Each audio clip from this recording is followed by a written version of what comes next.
আপনি দেখছেন এবিপি আনন্দ, আর আপনার সঙ্গে আমি সুদীপ্ত সেন। কোনো সন্দেহ নেই একজন প্রতারক, কোনো সাধারণ প্রতারক নন, এমন একজন প্রতারক যার জন্য 17 লক্ষ, ভুল বললাম, গতকাল অবধি আমরা তাই জানতাম, কিন্তু গতকাল সিবিআই সুপ্রিম কোর্টে দাঁড়িয়ে বলেছে 18 লক্ষেরও বেশি মানুষ এই সারদা কাণ্ডে প্রতারিত। ইতিমধ্যে 100 জনেরও বেশি মানুষ নিঃস্ব হয়ে, সহায় সম্বলহীন হয়ে আত্মহত্যার পথ বেছে নিয়েছে। সেই রকম একজন প্রতারক যার প্রতারিত করা সম্পত্তির পরিমাণ 2400 কোটি, গতকালই সুপ্রিম কোর্টে দাঁড়িয়ে সিবিআই জানিয়েছে। কোনো সন্দেহ নেই তা নিয়ে, কিন্তু সুদীপ্ত সেন তো একা ছিলেন না, একা একদিনে এই বিপুল সম্পত্তি তো করেননি, তাহলে তার সঙ্গে কারা ছিল? আর আজকে এখানে দাঁড়িয়ে সুদীপ্ত সেন এই গোটা ঘটনার দায় চাপাচ্ছে কাদের ওপর? সব থেকে বড় কথা যে 18 লক্ষেরও বেশি প্রতারিত, এমন কিছু কি জানেন সুদীপ্ত সেন? তিনি সেই সন্ধান দিলে এই প্রতারিতদের সম্পত্তি ফেরত দেয়া, তাদের ক্ষতিপূরণ দেওয়ার কোনো বন্দোবস্ত হতে পারে? আমরা এই অনুষ্ঠানে এই বিষয়গুলো নিয়ে আলোচনা করব, কিন্তু অবশ্যই আজ ঘণ্টাখানেকের অনুষ্ঠান 2 ঘন্টা করেও হয়তো এই গোটা বিষয়টির, গোটা সংলাপের হিমশৈল হলে তার একটা চূড়াই আমরা ছুঁতে পারবো। আমরা শুরুতে দেখে নেব সুদীপ্ত সেনের অত্যন্ত উল্লেখযোগ্য একটা কথা, তার ক্ষোভের কথা। আবার বলছি, কেউ যদি বলেন যে এই শতাব্দীর সব থেকে বড় ঠক, প্রতারক সুদীপ্ত সেন, আমার কোনো আপত্তি নেই, কিন্তু তার বক্তব্য আমাদের মনে হয়েছে সেটাও শোনানো দরকার, রাখা দরকার আপনাদের সামনে। দেখুন, লাভবানের তালিকা কিন্তু কোম্পানির অনেক লোকই আছে, হ্যাঁ তাই না? যারা অনেক লাভবান হয়েছে, যারা নিজেদের দাম বাঁচিয়ে নিল। কথা বলুন স্যার, বলুন। যারা লক্ষ লক্ষ টাকা মাইনে পেয়েছে, তারা একদিনের জন্য আমাকে সতর্ক করে বলেছে তো ওই কাজটা ঠিক হচ্ছে না, তাদের থেকে প্রসিকিউটিভ ক্রাইমের টাকাটা তারা মাইনে নেয়নি স্যার। কত কত লক্ষ টাকা মাইনে নিচ্ছে, আর তারা আজকে স্যার সরে গেছে স্যার।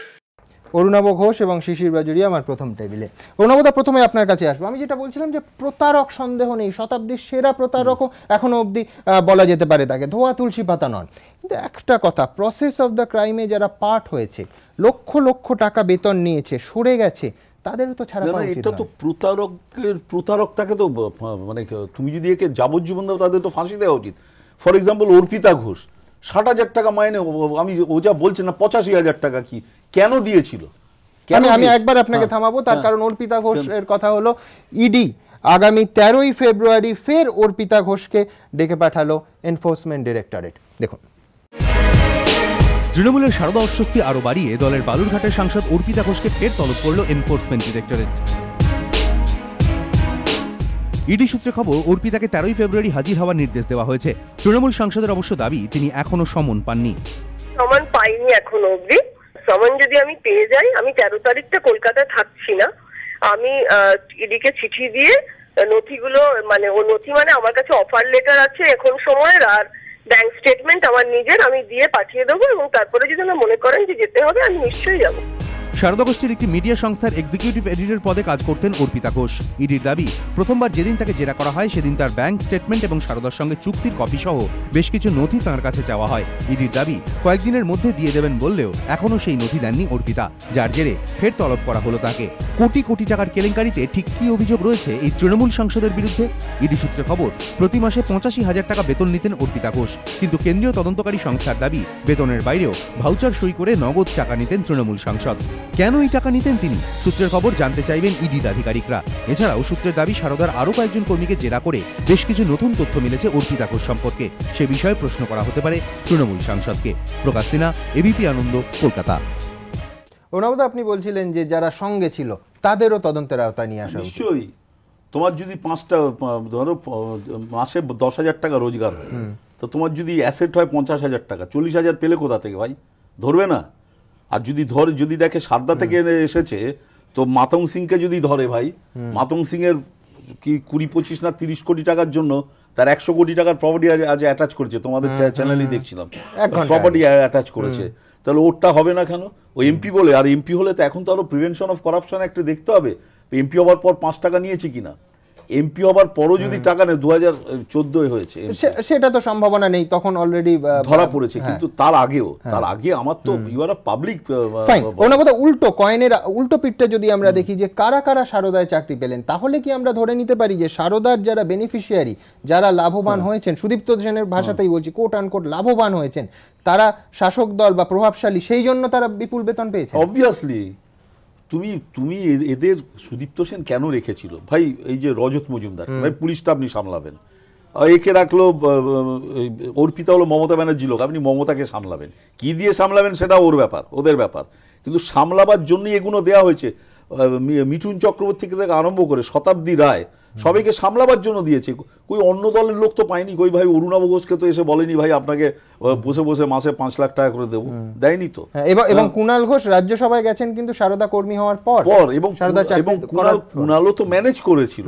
কুণাল তো ম্যানেজ করবার জন্য, কুণালকে পাল্টিটা খেলো মুকুলের সঙ্গে গন্ডগোলের জন্য, গন্ডগোলের যে আমি বেশি কাছের না তুমি বেশি কাছের, কে টাকাটা বেশি দিয়েছে। তো these things have to be found out. আরো কয়েকটা নাম বললেন, যেমন রজত মজুমদার এবং অন্যান্যরা, কিভাবে কাদের নাম উঠে এসেছে এখনো পর্যন্ত সিবিআই বা ইডির তালিকায়, কাদের ডাকা হয়েছে দেখুন। কয়েক হাজার কোটি টাকার কেলেঙ্কারি, প্রতারিত অসংখ্য মানুষ, জেলবন্দি সুদীপ্ত সেন। কিন্তু বছর দুয়েক জেলে কাটতে চললেও এখনো প্রতারণার দায় পুরোপুরি নিজের ঘাড়ে নিতে নারাজ সারদা কর্ণধার। দায় চাপানোর চেষ্টা করেছেন বেতনভোগী কর্তাদের ওপর। লাভবানের তালিকা কিন্তু কোম্পানির অনেক লোকই আছে, হ্যাঁ তাই না? যারা অনেক লাভবান হয়েছে, যারা নিজেদের বাঁচিয়ে নিল। একটা কথা বলুন স্যার, বলুন। যারা লক্ষ লক্ষ টাকা মাইনে পেয়েছে, তারা একদিনের জন্য আমাকে সতর্ক করে বলেছে তো ওই কাজটা ঠিক হচ্ছে না, তাদের থেকে প্রসিকিউটিভ ক্রাইমের টাকাটা তারা মাইনে নেয়নি স্যার। কত লক্ষ টাকা মাইনে নিচ্ছে, আর তারা আজকে স্যার সরে গেছে স্যার। সারদার একাধিক কর্তা ইতিমধ্যেই জেলবন্দি। সারদার গ্রুপ মিডিয়া সিইও কুণাল ঘোষকে গ্রেফতার করে রাজ্য পুলিশের বিশেষ তদন্তকারী দল। কোটি কোটি টাকার এই কেলেঙ্কারিতে গ্রেফতার করা হয় সারদা গোষ্ঠীর প্রেসিডেন্ট তথা তৃণমূল নেতা রজত মজুমদারকেও। এসএফআইও তার রিপোর্টে দাবি করেছে সারদার ব্যবসা প্রসারের ক্ষেত্র খুঁজতে রজত মজুমদার লাস ভেগাসে অনুষ্ঠানের আয়োজন করেছিলেন। কলকাতায় এই বিশ্ববঙ্গ সম্মেলনেরই লঞ্চিং অনুষ্ঠানে রজত মজুমদারের পাশেই দেখা গিয়েছিল মুকুল রায়কে। কাশ্মীরের সোনমার্গ থেকে সুদীপ্ত সেনের সঙ্গেই গ্রেফতার করা হয় সারদার সর্বময় কর্ত্রী দেবযানী মুখোপাধ্যায়কে। সারদা কেলেঙ্কারির তদন্তে গ্রেফতার করা হয় সারদা মিডিয়া গোষ্ঠীর ভাইস প্রেসিডেন্ট সোমনাথ দত্তকে। সাধারণ এজেন্ট হিসেবে কাজ শুরু করে মাত্র 4-5 বছরের মধ্যে সারদার ডিরেক্টর হয়েছিলেন নাগেল, তাকেও গ্রেফতার করে পুলিশ। সিবিআইকে যে চিঠি লিখে গা ঢাকা দিয়েছিলেন সুদীপ্ত সেন, সেই চিঠির খসড়া তৈরি করেছিলেন তাঁর আইনজীবী নরেশ ভালোটিয়া, তাকেও গ্রেফতার করে সিবিআই। সুদীপ্ত দেবযানীর সঙ্গে কাশ্মীর থেকে গ্রেফতার করা হয় সারদা কর্ণধারের গাড়ি চালক অরবিন্দ সিংহ চৌহানকে। কেলেঙ্কারির তদন্তে গ্রেফতার হন সারদার বারুইপুর শাখার জোনাল ম্যানেজার অরিন্দম দাস ওরফে বুমবাও। তৃণমূলের রাজ্যসভার সাংসদ আহমেদ হাসান ইমরানকে জেরা করেছে এনফোর্সমেন্ট ডিরেক্টরেট। সূত্রের খবর, কলম নামে তার একটি সংবাদপত্র সুদীপ্ত সেনকে বিক্রি করেছিলেন তৃণমূল সাংসদ। সারদা গোষ্ঠীর প্রকাশিত বইয়ে সংস্থার গুরুত্বপূর্ণ ব্যক্তিদের তালিকায় ছবি সহ নাম ছিল তাঁর, যেখানে আজাদ হিন্দ সংবাদপত্রের এক্সিকিউটিভ এডিটর হিসেবে তাঁর উল্লেখ করা হয়েছে। ইতিমধ্যে এনফোর্সমেন্ট ডিরেক্টরেটের জেরার মুখে পড়েছেন তৃণমূল সাংসদ অর্পিতা ঘোষ। ফের তাকে জিজ্ঞাসাবাদের জন্য ডেকে পাঠিয়েছে ইডি। 13 ফেব্রুয়ারি ইডির দপ্তরে তাকে হাজির হতে বলা হয়েছে। সারদা গোষ্ঠীর একটি টিভি চ্যানেলের শীর্ষ পদে ছিলেন তিনি। সারদার মালিকানাধীন একটি পত্রিকার সম্পাদক ছিলেন অপর্ণা সেন, তাঁকেও জিজ্ঞাসাবাদ করে এনফোর্সমেন্ট ডিরেক্টরেট। কেলেঙ্কারির তদন্তে ইডি জেরা করেছে তৃণমূলের রাজ্যসভার সাংসদ মিঠুন চক্রবর্তীকে। সারদার একটি নিউজ চ্যানেলের ব্র্যান্ড অ্যাম্বাসেডর ছিলেন তিনি। এবিপি আনন্দ। Kalyani's Nature Pure presents ঘন্টা খানেক সঙ্গে Suman, powered by high-tech smartphones, শুধুমাত্র এবিপি আনন্দে। Kalyani's Nature Pure presents ঘন্টা খানেক সঙ্গে Suman, powered by high-tech smartphones, শুধুমাত্র এবিপি আনন্দে। এ তো দেখলেন সুদীপ্ত সেনের দায়ভার চাপানোর গল্প, কিন্তু আরেকটা মানুষের স্বার্থে, প্রতারিত মানুষের স্বার্থে আরেকটা বিষয়ে আমরা নজর রাখতে চেয়েছিলাম, এবং সেই মতো আমি প্রশ্ন করি সুদীপ্ত সেনকে। কি বলেছিলেন সুদীপ্ত সেন সেই বিষয়ে, যে বিষয়ে সরাসরি প্রত্যক্ষভাবে যারা এফেক্টেড হয়েছেন তারা জানতে চান। অর্থাৎ সারদার যেটুকু সম্পত্তি ইডি ক্রোক করেছে, সন্ধান পেয়েছে, তার বাইরেও সম্পত্তি আছে কি? সুদীপ্ত সেন বলছেন আছে, এমন বহু সম্পত্তি এখনও আছে তার সন্ধানে, যা তার সম্পত্তি, তার নাগাল পায়নি ইডি। অত্যন্ত গুরুত্বপূর্ণ এই অংশে সুদীপ্ত সেনের বক্তব্য। আমার প্রশ্নের জবাবে তার উত্তর দেখুন। তো একটা কথা আপনাকে বলে যাচ্ছি, সেটা হচ্ছে যে আমার প্রচুর সম্পত্তি রয়েছে যেগুলো কিন্তু এখনো ইডি নাগালের বাইরে, এবং সেটা দায়িত্ব ছিল আমার নন রেজিস্টার্ড এবং নন এগ্রিমেন্ট করা আছে, ঠিক আছে? আপনারা যদি ইডিকে একটু পুশ করে তাহলে আজও কালও সেন্ট্রাল গভর্নমেন্ট নিশ্চয়ই একটা স্টেপ নেবে, করবে। তাহলে স্যার একটা কথা আপনাকে বলে যাচ্ছি, এটা তো একটা মৃত্যুকালীন মানুষের জবানবন্দি, তাহলে কিন্তু সবাইকে যে টাকাটুকু আছে অরিজিনাল, সেই টাকাটুকু ফেরত পেয়ে যাবে। মৃত্যুকালীন ব্যক্তির জবানবন্দি, আমরা এর মনস্তাত্ত্বিক পাঠে আসব। সত্যি সত্যি কি মৃত্যু ভয় পাচ্ছেন, তার জীবনের কোনো আশঙ্কা আছে? কিন্তু এখন তার থেকেও গুরুত্বপূর্ণ, যেটা প্রত্যক্ষভাবে প্রতারিত মানুষের সঙ্গে যুক্ত, তাহলে এই সম্পত্তির সন্ধান করবে কে? সুদীপ্ত সেন কি তদন্তকারী সংস্থাদেরও এই সম্পত্তির সন্ধান দেবে? সে প্রশ্নের উত্তর আমরা খুঁজেছিলাম। আর এই মুহূর্তের আরেকটা বড় খবর এবিপি আনন্দের কাছে আছে। ইডি, ঠিক ইডি যেভাবে সুদীপ্ত সেনের সম্পত্তির তত্ত্ব তল্লাশ করছে, সেইভাবে সিবিআই একই রকমভাবে সম্পত্তির সন্ধান শুরু করলো। পাশাপাশি ইডি উত্তরবঙ্গে প্রচুর সম্পত্তির যে তালিকা পেয়েছে তাও সিবিআইকে দিল, এবং সিবিআই তার তদন্তের আওতার মধ্যে সুদীপ্ত সেনের সম্পত্তিও আওতাভুক্ত করলো। দেখুন। তো একটা কথা আপনাকে বলে যাচ্ছি, সেটা হচ্ছে যে আমার প্রচুর সম্পত্তি রয়েছে যেগুলো কিন্তু এখনো ইডি নাগালের বাইরে।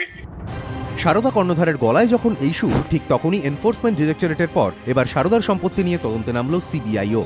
কেন্দ্রীয় গোয়েন্দা সংস্থা সূত্রে খবর, কলকাতা এবং রাজ্যের অন্যান্য জেলার রেজিস্ট্রি অফিসগুলিতে চিঠি পাঠিয়ে জানতে চাওয়া হয়েছে সেখানে সারদা গোষ্ঠীর কি কি সম্পত্তি রয়েছে, সেই সম্পত্তি কবে কেনা হয়েছে, কার কাছ থেকে কেনা হয়েছে, সম্পত্তি কেনার সময় কারা সাক্ষী ছিলেন।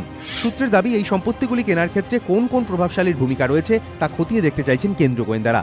সূত্রের খবর, ইতিমধ্যেই সারদার বেশ কিছু সম্পত্তি বাজেয়াপ্তও করেছে ইডি, যার আনুমানিক বাজার দর 550 কোটি টাকা। ইডি সূত্রে দাবি, এই সম্পত্তির তালিকায় রয়েছে দার্জিলিংয়ের জমি, শিলিগুড়ির লিঙ্কন স্কুল, জলপাইগুড়ির 2টি রিসর্ট, ফালাকাটায় 65 বিঘা, ধূপঝোড়ায় 17 বিঘা এবং বালুরঘাটে 39 বিঘা জমি। এছাড়াও অ্যাটাচ করা হয়েছে মাটিগাড়ায় বিলাসবহুল বাংলো। তালিকায় রয়েছে কোচবিহারের ডেয়ারি ফার্ম, মালদা এবং নদিয়ার জমি, বীরভূমের কোপাই রিসর্ট এবং বাঁকুড়ার সিমেন্ট কারখানা। এছাড়াও সারদার কাঁথির অফিসও বাজেয়াপ্ত করেছে ইডি। শুধু এ রাজ্যই নয়, ভিন রাজ্যেও সারদার সম্পত্তি বাজেয়াপ্ত করেছে ইডি, যার মধ্যে রয়েছে ঝাড়খণ্ডের 2টি জমি, ওড়িশার জমি, ফ্ল্যাট। ইডি সূত্রে দাবি, এছাড়াও বাজেয়াপ্ত করা হয়েছে অসম, ত্রিপুরার বেশ কিছু সম্পত্তি। প্রকাশ সিনহা ও সনদ ঝা, এবিপি আনন্দ। আমি একটা জিনিস বুঝতে পারছি না, যে সুদীপ্তকে প্রতারক বলছো, তো আমি যদি সুদীপ্তর হয়ে লোককে গিয়ে বলি 19 লাখ 20 লাখ টাকা করে মাসে পেয়েছি, বা 10 লাখ, ইভেন 5000 ওর যদি পাই, ভাই আমি সুদীপ্তর লোক, ওই খুব অনেস্ট লোক, আপনি এসে আসুন, ইনভেস্ট করুন, পার্ট অফ দ্য ক্রাইম না? তো এরা ছাড়া পাবে কেন? এর বাইরে আছে কেন? প্লাস গভর্নমেন্টকে অ্যাম্বুলেন্স দেওয়া হয়েছে, সেখানে মুখ্যমন্ত্রীর অ্যাম্বুলেন্স নিয়ে নাড়ছে, তার মানে গিভিং যে এই ক্রাইমে তিনি পার্ট নিচ্ছেন, যে লোককে প্রলুব্ধ করছেন যে আমি ভাই সিকিউরিটি। এবং এটা কেন হবে না? অ্যাম্বুলেন্স দিয়েছে গভর্নমেন্টকে, এবং নিউজ পেপারের যে অ্যাডভার্টাইজমেন্ট, আজকে আনন্দবাজারটা কোথায় দেখলাম, যে আনন্দবাজারে সেখানে সেটা পেমেন্ট করছে সারদা, গভর্নমেন্টের অ্যাডভার্টাইজমেন্ট পেমেন্ট দিচ্ছে সারদা। এর চেয়ে আর চুরি কি হতে পারে? একেবারে আমি শিশিরবাবুর কাছে যাব, তার আগে অ্যাম্বুলেন্সের কথা উঠলো। কিভাবে সুদীপ্ত সেনের সারদার কেনা অ্যাম্বুলেন্স ব্যবহৃত হয়েছিল, সরকারিভাবে তার উদ্বোধনও করা হয়েছিল, দেখুন।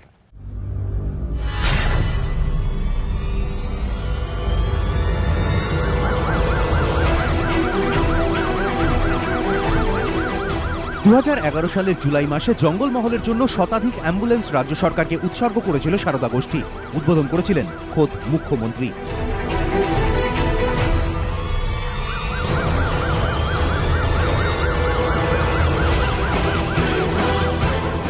হাতির খাওয়ার দাঁত আলাদা আর দেখানোর দাঁত আলাদা, হিন্দির এই প্রবাদকেই কার্যক্ষেত্রে প্রয়োগ করে বাজিমাত করেন সারদাকাণ্ডের মূল রূপকার সুদীপ্ত সেন। কারণ তাঁর এই সমাজসেবার আড়ালেই লুকিয়েছিল গভীর অভিসন্ধির অস্ত্র। দিনে অ্যাম্বুলেন্স, রাত নামলেই অন্য রূপ। সূত্রের অন্তত এমনটাই দাবি। নিখোশ আধারের বুক চিরে ছুটছে অ্যাম্বুলেন্স, জঙ্গলমহল থেকে সাইরেন বাজিয়ে সোজা কলকাতা। কিন্তু সল্টলেকের মিডল্যান্ড পার্কে সারদার সদর দপ্তরে পৌঁছতেই হঠাৎ স্তব্ধ সাইরেন। চুপিসারে গেট দিয়ে ঢুকে পড়ল অ্যাম্বুলেন্স। মনে প্রশ্ন জাগতেই পারে, এত রাতে অফিসে অ্যাম্বুলেন্সের কি কাজ? তবে কি কেউ অসুস্থ? আর যদি তাই হয় তাহলে সেই সুদূর জঙ্গলমহল থেকে কেন অ্যাম্বুলেন্স আনতে হলো? অফিসের ভেতর ঢুকলেই অ্যাম্বুলেন্সের অন্য ছবি। কোনো অসুস্থ মানুষ নয়, অ্যাম্বুলেন্স থেকে বের করে আনা হতো একের পর এক বস্তা, টাকা ভর্তি বস্তা। সূত্রের খবর, সরকারকে দিয়ে দিলেও অ্যাম্বুলেন্সগুলির নিয়ন্ত্রণ থাকতো সারদা গোষ্ঠীর হাতেই।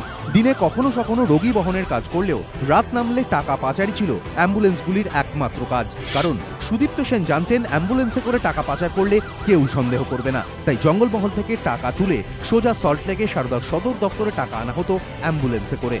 শুধু এই নয়, কলকাতা পুলিশকে বেশ কিছু বাইকও দিয়েছিলেন সুদীপ্ত সেন। তার মধ্যে কিছু কেপি অর্থাৎ কলকাতা পুলিশ লেখা বাইক নিজের অফিসেই রেখে দিয়েছিলেন সুদীপ্ত সেন। অভিযোগ, রাতের অন্ধকারে সংস্থার আধিকারিকদের বাড়ি থেকে অফিসে নিয়ে আসতে ব্যবহার করা হতো এই বাইকগুলি। কারণ বিচক্ষণ সুদীপ্ত সেন জানতেন পুলিশ লেখা বাইক দেখে কেউ কখনো সন্দেহ করবে না এত রাতে কে কোথায় যাচ্ছে। কেন্দ্রীয় গোয়েন্দাদের জেরার মুখে সুদীপ্ত সেন জানিয়েছেন মোট 1.5 কোটি টাকা খরচ হয়েছিল 130টি মারুতি ওমনি ভ্যান কিনতে। পরে সেগুলি অ্যাম্বুলেন্স হিসেবে দিয়ে দেওয়া হয় রাজ্য সরকারকে। সূত্রের খবর, অ্যাম্বুলেন্স প্রশ্নে সুদীপ্ত সেন জেরায় গোয়েন্দাদের জানিয়েছেন সরকারের ঘনিষ্ঠ হওয়ার কারণেই তিনি এই অ্যাম্বুলেন্স দিয়েছিলেন। কিন্তু এখানেই গোয়েন্দাদের প্রশ্ন, রমরমিয়ে বেআইনি লগ্নি ব্যবসা চালিয়ে যাওয়া সংস্থার কাছ থেকে সরকার কি করে কোটি টাকার সুবিধা নিল? এবিপি আনন্দ। Kalyani's Nature Pure presents ঘন্টা খানেক সঙ্গে Suman, powered by High-Tech Smartphones, শুধুমাত্র এবিপি আনন্দে। Kalyani's Nature Pure presents ঘন্টা খানেক সঙ্গে Suman, powered by High-Tech Smartphones, শুধুমাত্র এবিপি আনন্দে। সুদীপ্ত সেন বলছেন ইডির নাগালের বাইরে সম্পত্তি রয়েছে, নিঃসন্দেহে আসার কথা, তার কারণ ইডি সম্পত্তি অ্যাটাচ করছে এবং সেখান থেকে প্রতারিতদের ক্ষতিপূরণ দেওয়ার বন্দোবস্ত করা হবে বলে। আমরা দ্রুত একবার দেখে নেবো আরেকবার সুদীপ্ত সেন ঠিক কি বলেছেন। তো একটা কথা আপনাকে বলে যাচ্ছি, সেটা হচ্ছে যে আমার প্রচুর সম্পত্তি রয়েছে যেগুলো কিন্তু এখনো ইডি নাগালের বাইরে, এবং সেটা দায়িত্ব ছিল আমার নন রেজিস্টার্ড এবং নন এগ্রিমেন্ট করা আছে, ঠিক আছে? আপনারা যদি এদিকে একটু পুশ করে তাহলে আজও কাজও সেন্ট্রাল গভর্নমেন্ট নিশ্চয়ই একটা স্টেপ নেবে, করবে। তাহলে স্যার একটা কথা আপনাকে বলে যাচ্ছি, এটা তো একটা মৃত্যুকালীন মানুষের জবানবন্দি, তাহলে কিন্তু সবাইকে যে টাকাটুকু আছে অরিজিনাল সেই টাকাটুকু ফেরত পেয়ে যাবে। শিশিরবাবু, দুটো শব্দে আমি জোর দিতে বলবো আপনাকে। এক হচ্ছে নন রেজিস্টার্ড, নন এগ্রিমেন্ট। মাতাং সিং এর ক্ষেত্রেও তো তাই। এই যে 28 কোটি, এ তো চ্যানেল হ্যান্ডওভার হয়নি, সেম অ্যাজ শুভা প্রসন্ন। তার মালিকানা কিন্তু সুদীপ্ত সেন অনেক ক্ষেত্রে, যেমন বাজার দরে ধরুন শুভা প্রসন্ন চ্যানেল 14 কোটি, রাজ্য সরকার এভিডেভিট দিয়ে সুপ্রিম কোর্টে বলেছিল 1, শুভা প্রসন্ন নিজে অবশ্য 6.5 কোটি বলেন। কলম পত্রিকা বলুন, টাকা দিয়েছে, দখল পায়নি। এই রকম আমাদের সংবাদ মাধ্যমে আসা সম্পত্তিরই যদি এই দীর্ঘ তালিকা হয়, সুদীপ্ত সেন বলছেন তার বাইরে প্রচুর তালিকা আছে। একটা দিকে যেমন বাজারের থেকে 10 গুণ টাকা দিয়ে তাকে কিনতে হচ্ছে, আরেকটা দিকে মালিকানা পাচ্ছেন না। উদ্ধার হবে এগুলো? দেখুন, আমি এর আগে এক সেকেন্ড একটা কথা বলি, যে আমরা আগে আপনি অর্ণববাবু বলছিলেন অনেক লোক এখানে বড় বড় স্যালারিতে চাকরি পেয়েছিল একদম। রজত মজুমদার থেকে আরম্ভ করে, একটা নাম বলুন যার রাজনীতিক পরিচয় ছিল না, কিংবা কানেকশন, আর একটা নাম বলুন যা প্রফেশনাল ফান্ড ম্যানেজারের পরিচয়। কেউ নেই। এটা তো একটা ফান্ড ম্যানেজমেন্ট কোম্পানি, একটা চিট ফান্ড তো একটা ফান্ড ম্যানেজমেন্ট, একটাও না। মিডিয়াতে যারা চাকরি পেয়েছেন তাদেরই মিডিয়ার অভিজ্ঞতা নেই, তারা সম্পূর্ণ অন্য পেশায় ছিলেন। তাহলে ওইখান থেকে আপনি সুপারিশের প্রশ্ন, ওইখান থেকেই বুঝতে পাচ্ছেন দ্যাট আসল ভিতরে কি ছিল। এখন আপনি যেটা বলছেন, দেখুন, আমি একটা জিনিস বিক্রি করলাম, আপনি কিনলেন, আপনি কি জিনিস না পেয়ে আমাকে পয়সা দেবেন কোনোদিন? এটা কোন কেনই বা আপনার জিনিসের দাম তার থেকে 7 গুণ বা 10 গুণ বেশি টাকা দেব? যদি সেটাও হয়, চিফ মিনিস্টার ম্যানেজ করার জন্য, না, that is also a price. আমি বলছি যে যদি সেটাও হয়, অন্তত আপনি পেন তো দেবেন, আপনি তো কিছুই দেননি। তারপর পেমেন্ট হয়েছে, দখল পাননি, এটাই। আচ্ছা, তারপর দেখুন 1 বছর সিট চললো, একদম কি করলো? ঘেটে দিল, দই ঘেটে দেওয়া। আজকে যে আপনারা দেখালেন, সুদীপ্ত সেন যে কথা বলছেন, এখনো সম্পত্তি আছে। অ্যাম্বুলেন্সটা দেখালেন, তাতে আমার খেয়াল হলো একটা, যদি একটা দুর্ঘটনা হয়, যদি চট করে অ্যাম্বুলেন্স না হয়, রোগী মরে যায়, এই সিট 1 বছর তাই করলো। সিট এইখানে আড়াল করে যাতে, হ্যাঁ, কালপিটরা বেঁচে ঢুকতে যায়। দেয়নি। আপনি সিটের কথা বলছেন, সিটের অসহযোগিতার অভিযোগ উঠছে, কিন্তু পাশাপাশি এই মুহূর্তে রাজ্য সরকারের কারা দফতরের বিরুদ্ধে অসহযোগিতার অভিযোগ তুলছেন ইডির কিছুজন আধিকারিক। তারা সুদীপ্ত সেনকে সংশোধনাগারে জেরা করতে গেছিলেন, কিন্তু সহযোগিতা পেলেন না। প্রায় গোটা দিন নষ্ট হলো, বয়ান রেকর্ড করতে পারলেন না। যখন বয়ান রেকর্ড করার অনুমতি বা রাজি হলেন কারা দফতর, তখন প্রায় দিন গড়িয়ে গেছে। সেই জন্য আবার যেতে হবে সংশোধনাগারে সুদীপ্ত সেনকে জেরা করতে। দেখুন, ফের জেলে গিয়ে সুদীপ্ত সেনকে জেরা করতে চায় এনফোর্সমেন্ট ডিরেক্টরেট। সূত্রের খবর, আদালত থেকে এই সংক্রান্ত অনুমতিও মিলেছে। তদন্তে উঠে আসা নতুন কিছু তথ্য নিয়ে সারদা কর্ণধারের বক্তব্য জানতে চান গোয়েন্দারা। যদিও ইডি সূত্রে দাবি, কয়েকদিন আগে সুদীপ্ত সেনকে জেরা করতে গিয়ে আলিপুর জেল কর্তৃপক্ষের অসহযোগিতার মুখে পড়তে হয়েছে তাদের। কেন্দ্রীয় এই তদন্তকারী সংস্থার অভিযোগ, আদালতের অনুমতি নিয়েই জেলে যান তাদের দুই আধিকারিক, কিন্তু সুদীপ্ত সেনকে জেরা শুরু করতেই জেলের কয়েকজন আধিকারিক তাঁদের বলেন সারদা কর্ণধারকে জেরা করলেও বয়ান রেকর্ড করা যাবে না। প্রতিবাদ জানিয়ে ইডির তরফে বলা হয়, জেরা তো করাই হয় বয়ান রেকর্ডের জন্য। যদিও ইডির দাবি, এত কিছু সত্ত্বেও রাজি হয়নি জেল কর্তৃপক্ষ। ঘণ্টা দেড়েক বসিয়ে রাখা হয় তাদের আধিকারিকদের। অবশেষে বেশ কিছুক্ষণ পর দেওয়া হয় বয়ান রেকর্ডের অনুমতি, কিন্তু সন্ধে হয়ে যাওয়ায় জেরা না করে ফিরতে হয় ইডি আধিকারিকদের। ইডি সূত্রে খবর, এই পরিস্থিতিতে ফেব্রুয়ারির 15 তারিখের পর ফের জেলে গিয়ে সুদীপ্ত সেনকে জেরা করতে চায় তারা। প্রয়োজনীয় অনুমতি নেওয়া হয়েছে আদালতের কাছে। সূত্রের দাবি, রোজভ্যালির কর্ণধার গৌতম কুণ্ডুর সঙ্গে বৈঠকের অভিযোগ নিয়ে সুদীপ্ত সেনকে প্রশ্ন করতে চান তদন্তকারীরা। জানতে চাওয়া হতে পারে কয়েকজন প্রভাবশালীর সঙ্গে তাঁর সম্পর্ক নিয়েও। শুধু তাই নয়, সূত্রের দাবি, আগের দিন সামান্য কিছুক্ষণের জেরায় তাঁর কিছু সম্পত্তির কথা বলেছিলেন সারদা কর্ণধার। এ বিষয়ে তাঁর কাছে বিস্তারিতভাবে জানতে চাওয়া হবে বলে ইডি সূত্রে দাবি। প্রকাশ সিনহা, এবিপি আনন্দ, কলকাতা। বুঝতেই পাচ্ছেন যে আপনি সিটের ক্ষেত্রে যে অসহযোগিতার অভিযোগ, সেই ট্র্যাডিশন কিন্তু সমানে চলছে। এখনও ইডির আধিকারিকরা জেরা করতে গিয়ে গোটা দিন নিয়মের বাঁধনে আটকা পড়ছেন এবং তাদের নিয়ম দেখানো হচ্ছে, কার্যত জেরা ভেস্তে দেওয়া হচ্ছে। এই একজন পুলিশ কমিশনার, যিনি এখন ওই জায়গা থেকে ওনাকে সরানো হয়েছে, অন্য একটা ওনার উন্নতি হয়েছে, উনি একদিন রাতে কি করেছিলেন, যখন ইডির লোকেরা গেল ব্যাংকে ওই লকার খুলতে, আগেই খুলে নিয়ে চলে গেলেন। এটা তো আজকে না, এটা তো এই যেই দিন থেকে ঘটনাটা আরম্ভ হয়েছে, পরের একের পর এক একই জিনিস হচ্ছে। given a promotion additional CID, election আসছে, ADG CID, price post, price post মানে কি, তোমার আমার উপর এ করবে, আমার ফোন ট্যাপ করাবে এরা।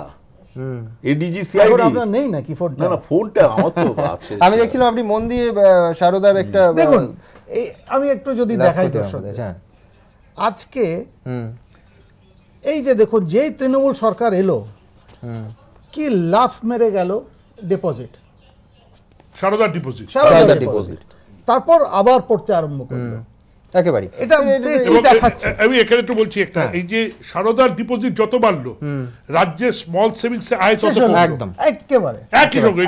এবং দেবজ্যোতি, ক্ষুদ্র সঞ্চয়ে পশ্চিমবঙ্গ বছরের পর বছর 1 নম্বর রাজ্য ছিল। এই সময়টা সারদা বাড়লো, একটা বক্তব্য ঋণাত্মক হয়ে গেল, কমলো না, ওখানে একটা বক্তব্য ঋণাত্মক হয়ে গেল। এখন এটা মাইনাসে দাঁড়িয়ে, ক্ষুদ্র সঞ্চয় মাইনাসে দাঁড়িয়ে। আমি ওই ক্ষুদ্র সঞ্চয়ের কথা একটা বলি।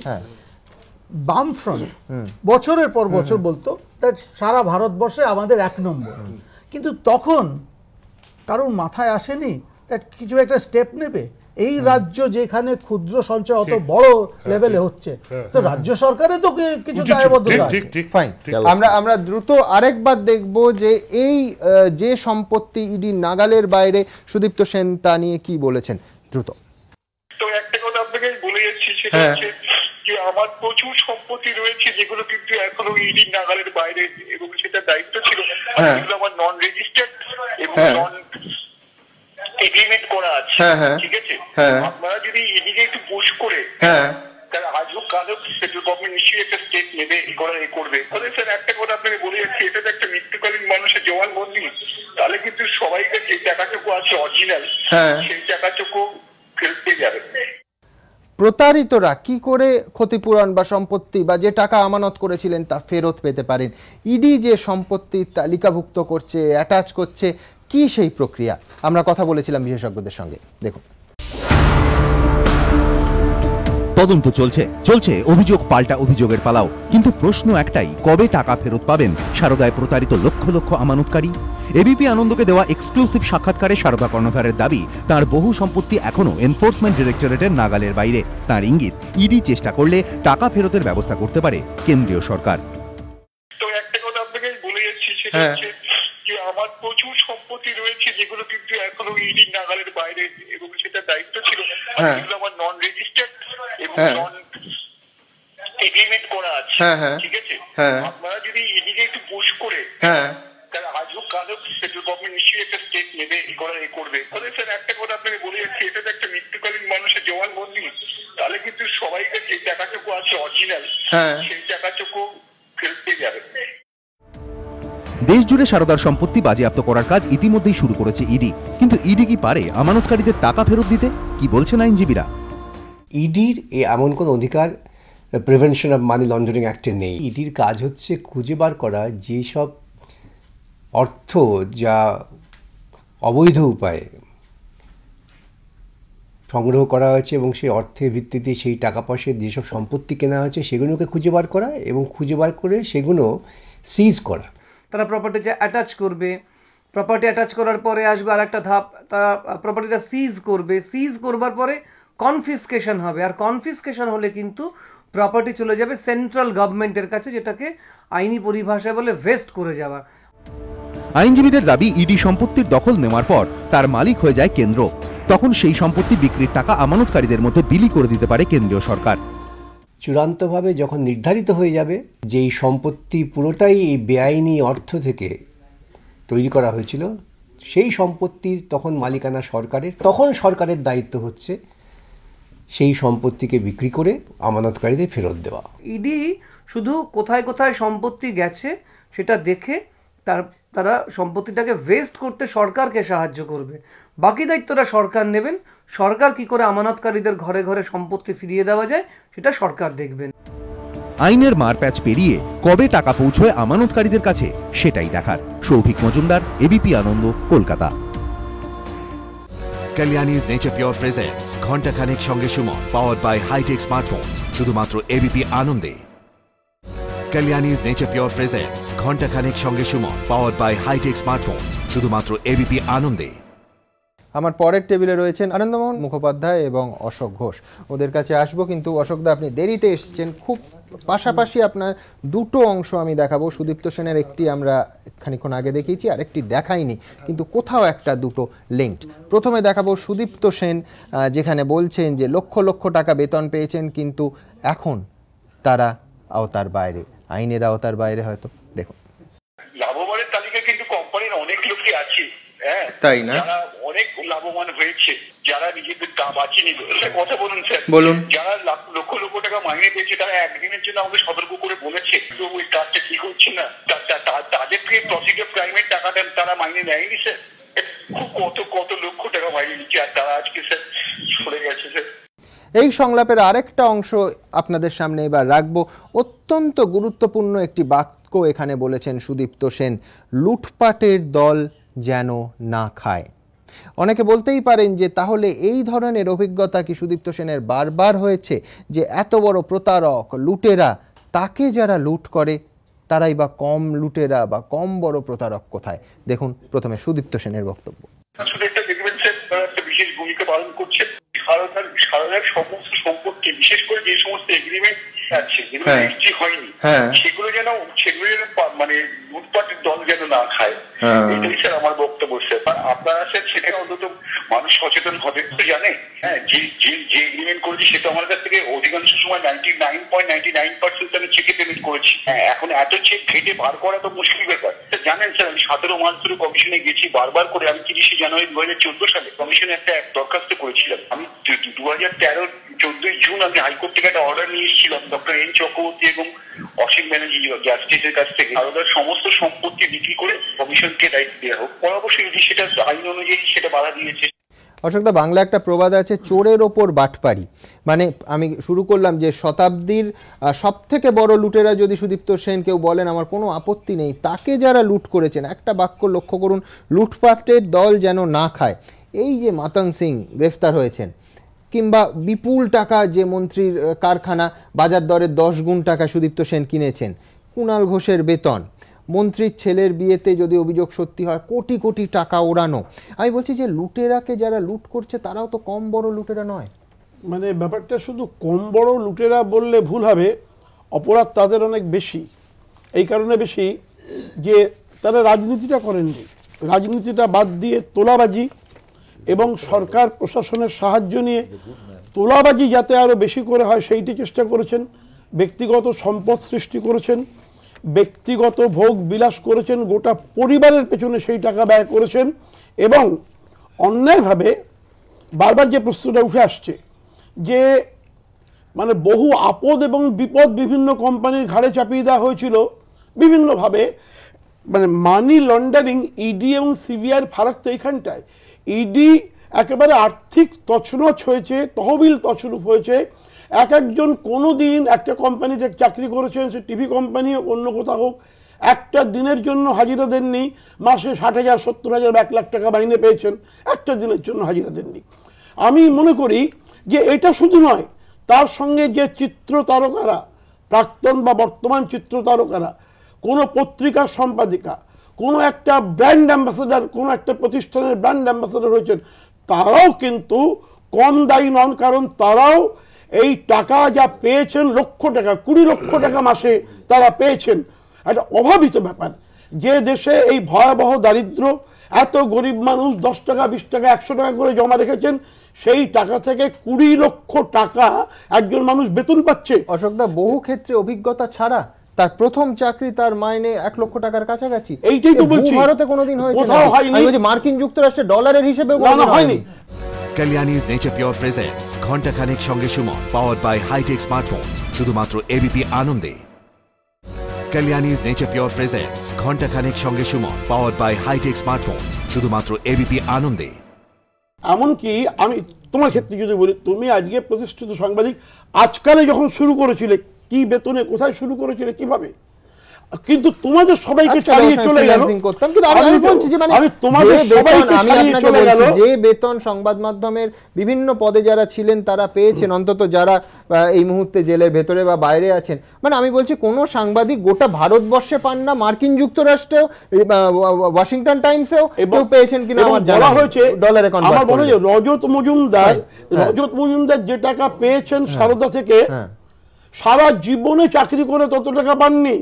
যে টাকা বিভিন্নভাবে রোজগার করেছেন, ধরো যেসব সাংবাদিকেরা বঙ্গ উৎসব করতে আমেরিকায় গেল সারদার টাকায়, ভাউচারে সই করে টাকা নিয়ে গেল, এরা প্রত্যেক অপরাধী। এবং আজকে এটা সত্যি, আমি অশোক দা এই আপনার কথা সূত্র ধরে একবার দর্শকদের দেখাতে চাইবো, কার্যত এটিএম এর মতো ব্যবহৃত হয়েছেন সুদীপ্ত সেন, কোনো সন্দেহ নেই। আবার বলছি, তিনি মস্ত বড় প্রতারক, কিন্তু যেভাবে তাকে কার্যত চলন্ত এবং জীবন্ত এটিএম হিসেবে প্রভাবশালীরা ব্যবহার করেছেন, তারও নজির ইদানিংকালে কেন স্বাধীন ভারতের ইতিহাসে এর আগে ঘটেছে বলে আমাদের জানা নেই। শাসকের সঙ্গে সুদীপ্ত সেনের সম্পর্কের অভিযোগে দীর্ঘদিন ধরেই সরব বিরোধীরা। তাদের কেউ কেউ কটাক্ষ করে বলে থাকেন, তৃণমূলের কাছে সারদা কর্তা যেন তুমি আমার এটিএম, তুমি আমার সুদীপ্ত সেন।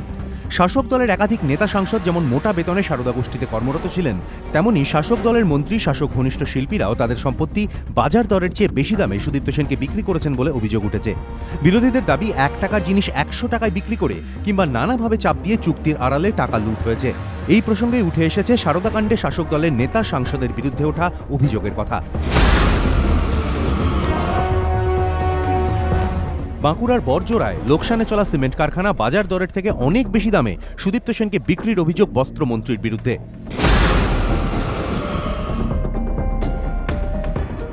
তৃণমূল ঘনিষ্ঠ চিত্রশিল্পী শুভা প্রসন্ন তার এখন সময় চ্যানেলটি বিক্রি করেছিলেন সেই সুদীপ্ত সেনকেই। শুধু তাই নয়, কত টাকায় তিনি চ্যানেলটি সুদীপ্ত সেনকে বিক্রি করেছিলেন তা নিয়েও বিভ্রান্তি তৈরি হয়েছে। সারদা কেলেঙ্কারির তদন্তে রাজ্য সরকারের গঠিত সিট সুপ্রিম কোর্টে হলফনামা দিয়ে দাবি করেছিল এখন সময় চ্যানেলটি শুভা প্রসন্ন 14 কোটি টাকায় সারদাকে বিক্রি করেছিলেন। অথচ ইডির জেরার পর শুভা প্রসন্ন দাবি করেছেন তিনি 6.5 কোটি টাকায় চ্যানেলটি বিক্রি করেছিলেন সারদা কর্তা সুদীপ্ত সেনকে।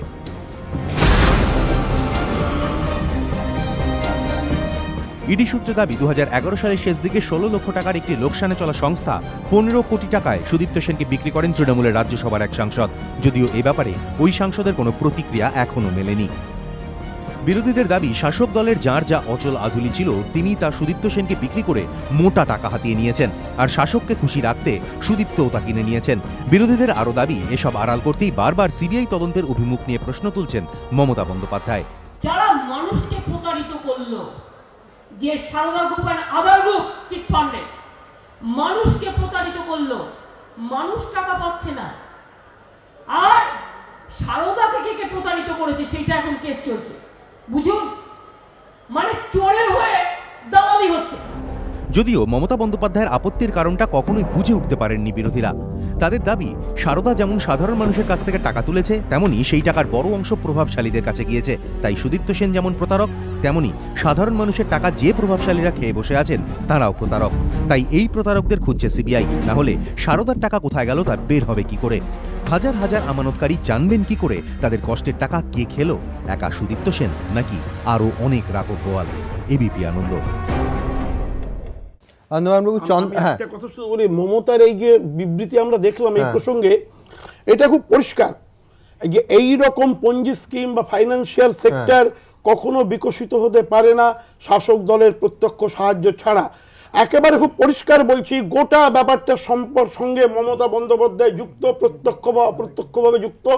তিনি তার ছবিটা বিক্রি করেছিলেন, তার 1 কোটি টাকা পেমেন্ট হয়েছিল চেকে, পিয়ালি সেনের চেক থেকে 1 কোটি টাকা পেমেন্ট হয়েছিল। 1,76,00,000 টাকায় মমতার ছবি বিক্রি। মমতা বন্দ্যোপাধ্যায় একবারও বলেননি যে না আমার ছবি বিক্রি হয়নি, না আমার ছবি সুদীপ্ত কেনেনি। এরকম কোন স্টেটমেন্ট কখনো তিনি দেননি। এটা খুব পরিষ্কার কথা, তিনি একটা স্টেটমেন্ট দিয়ে পরিষ্কার করুন, না হলে তিনি সরাসরি এর সঙ্গে যুক্ত, এটাই মানুষ ধারণা করছে। আনন্দবাবু, আমি এই অংশেই একটা আসছি যে সুদীপ্ত সেন কিন্তু বারবার মমতা বন্দ্যোপাধ্যায় বা সরকারের পাশে, এমনকি পুলিশ কর্ডন করে প্রেসের সামনে নিয়ে যাওয়া হয়েছে, যেখানে এই পুলিশই কুণাল ঘোষের ক্ষেত্রে হারে রেড়ে আওয়াজ তোলে, আসিফ খানকে বলতে দেয় না, তাকে প্রেসের সামনে নিয়ে তিনি বলছেন আমি ছবি কিনিনি। তিনি বলেছেন যে সিটের তদন্তে তার পূর্ণ আস্থা। মানে আমার বক্তব্য খুব পরিষ্কার, আপনাকে যাওয়ার আগে দর্শকদের একবার এটাও আমি দেখিয়ে দেবো যে একজন এত বড় প্রতারক, তার সিটে আস্থা, এটাই তো সব থেকে বিপজ্জনক এবং এটাই বোধহয় সব থেকে আমার মনে হয় যে সন্দেহজনক, যে যিনি মেন অ্যাকিউজ তিনি বলছেন সিটে আস্থা। কি বলেছিলেন সুদীপ্ত সেন, কিভাবে বারবার রাজ্য সরকারের পাশে, এমনকি কমিশনের পাশেও দাঁড়িয়েছেন সুদীপ্ত, দেখাবো আপনাদের। জেলে বছর 2 হতে চলল, কিন্তু এখনো ঘুরে ফিরে তৃণমূল সরকারের তৈরি কমিশনের কথা সারদা কর্তা সুদীপ্ত সেনের গলায়। বিশেষ ভূমিকা পালন করছে। সারদার সমস্ত সম্পত্তি, বিশেষ করে যে সমস্ত এগ্রিমেন্ট আছে যেগুলো রেজিস্ট্রি হয়নি, সেগুলো যেন মানে লুটপাটের দল যেন না খায়, এটাই স্যার আমার বক্তব্য। স্যার আপনারা স্যার সেটা অন্তত মানুষ সচেতন হবে তো জানে। হ্যাঁ, যে এগ্রিমেন্ট করেছি সেটা আমার কাছ থেকে অধিকাংশ সময় 99.99% আমি চেকে পেমেন্ট করেছি। এখন এত চেক ঘেটে বার করা তো মুশকিল ব্যাপার। জানেন স্যার, আমি 17 মাস ধরে কমিশনে গেছি বারবার করে। আমি 30 জানুয়ারি 2014 সালে কমিশনে একটা দরখাস্ত করেছিলাম। আমি 2013 14 জুন আমি হাইকোর্ট থেকে একটা অর্ডার নিয়ে এসেছিলাম ডক্টর এন চক্রবর্তী এবং অসীম ব্যানার্জি জাস্টিসের কাছ থেকে, সারদার সমস্ত সম্পত্তি বিক্রি করে কমিশনকে দায়িত্ব দেওয়া হোক। অবশ্যই যদি সেটা আইন অনুযায়ী সেটা বাধা দিয়েছে। বিরোধীদের কটাক্ষ, জেল যাত্রার আগে পর্যন্ত যেমন শাসক ও সরকারের ওপর অগাধ শ্রদ্ধা ভালোবাসা ছিল সুদীপ্ত সেনের, তেমনি ধরা পড়ার পরও বারবার তা চোখে পড়েছে। ফেরার হওয়ার আগে সিবিআইকে চিঠি দিয়ে তাঁর সংস্থার আর্থিক অনিয়ম খতিয়ে দেখার আর্জি জানিয়েছিলেন যে সুদীপ্ত সেন, সেই তিনি পরে রাজ্য সরকারের সুরে সুর মিলিয়ে সিবিআই তদন্তের বিরোধিতা করে আদালতে হলফনামা জমা দিয়েছিলেন। হলফনামায় লিখেছিলেন, সারদা কাণ্ডের তদন্তে রাজ্য সরকার ইতিমধ্যেই বিচারপতি শ্যামল সেনের নেতৃত্বে কমিশন এবং স্পেশাল ইনভেস্টিগেশন টিম বা সিট গঠন করেছে। তারা তাদের কাজও শুরু করে দিয়েছে। তিনি মনে করেন সিট অত্যন্ত দক্ষতার সঙ্গেই তদন্তের কাজ চালাচ্ছে। এই অবস্থায় তাদেরই যদি সমস্ত অভিযোগের তদন্তভার দেওয়া হয়, তাহলে তদন্ত কার্যকর এবং ঝঞ্ঝাটবিহীন হবে। শুধু আদালতেই নয়, সংবাদ মাধ্যমের সামনেও রাজ্য পুলিশের ওপর নিজের আস্থা উজাড় করে দিয়েছেন সুদীপ্ত সেন।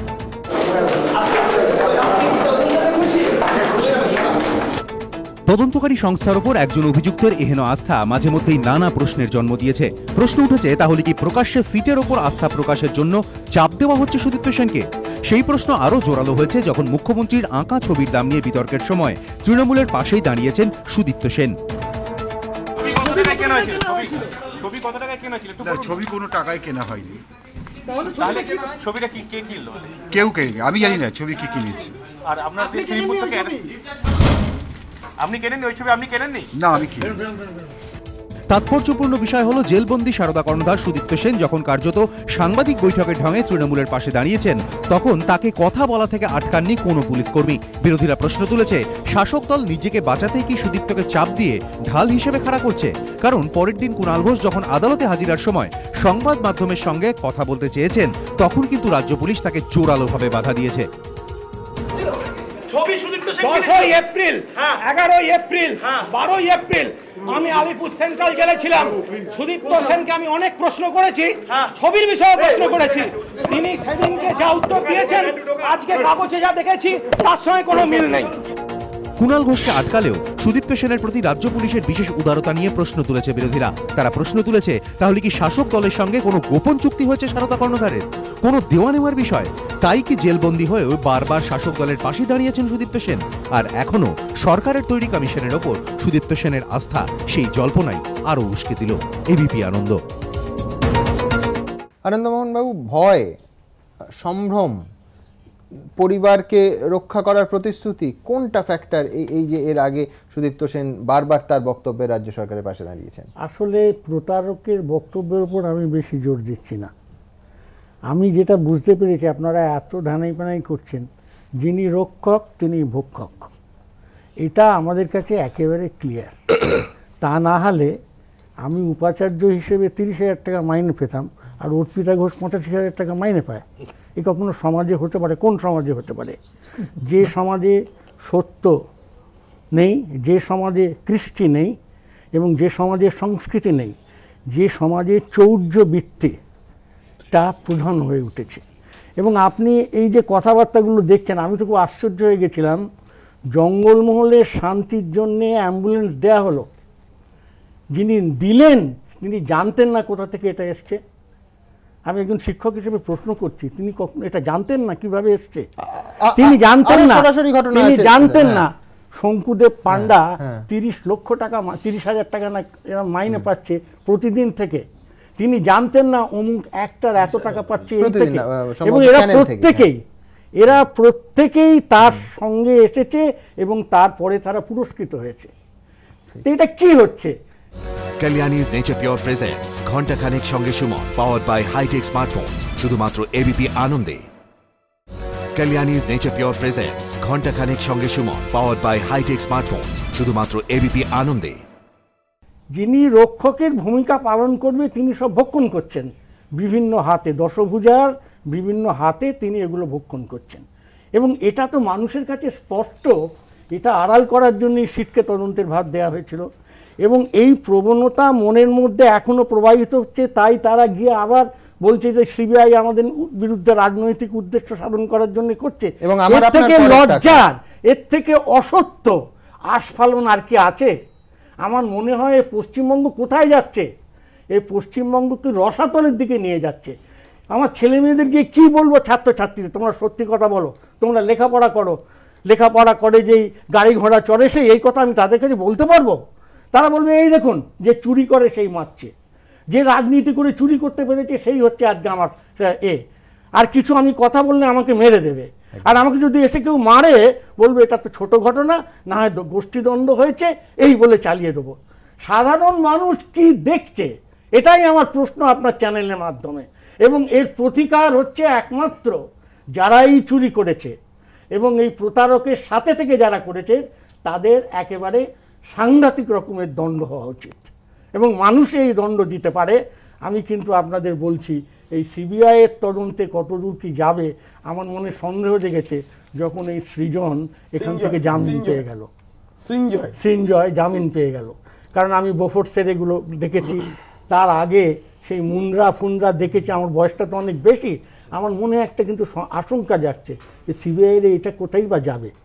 হ্যাঁ, কারণ এখানেও রাজনীতির খেলা, এসব বলে লাভ নেই। জানেন তো, আমরা সাদাসিধে মানুষ, আমরা বুঝি কোথায় হাতের তলা দিয়ে কে কী করছে।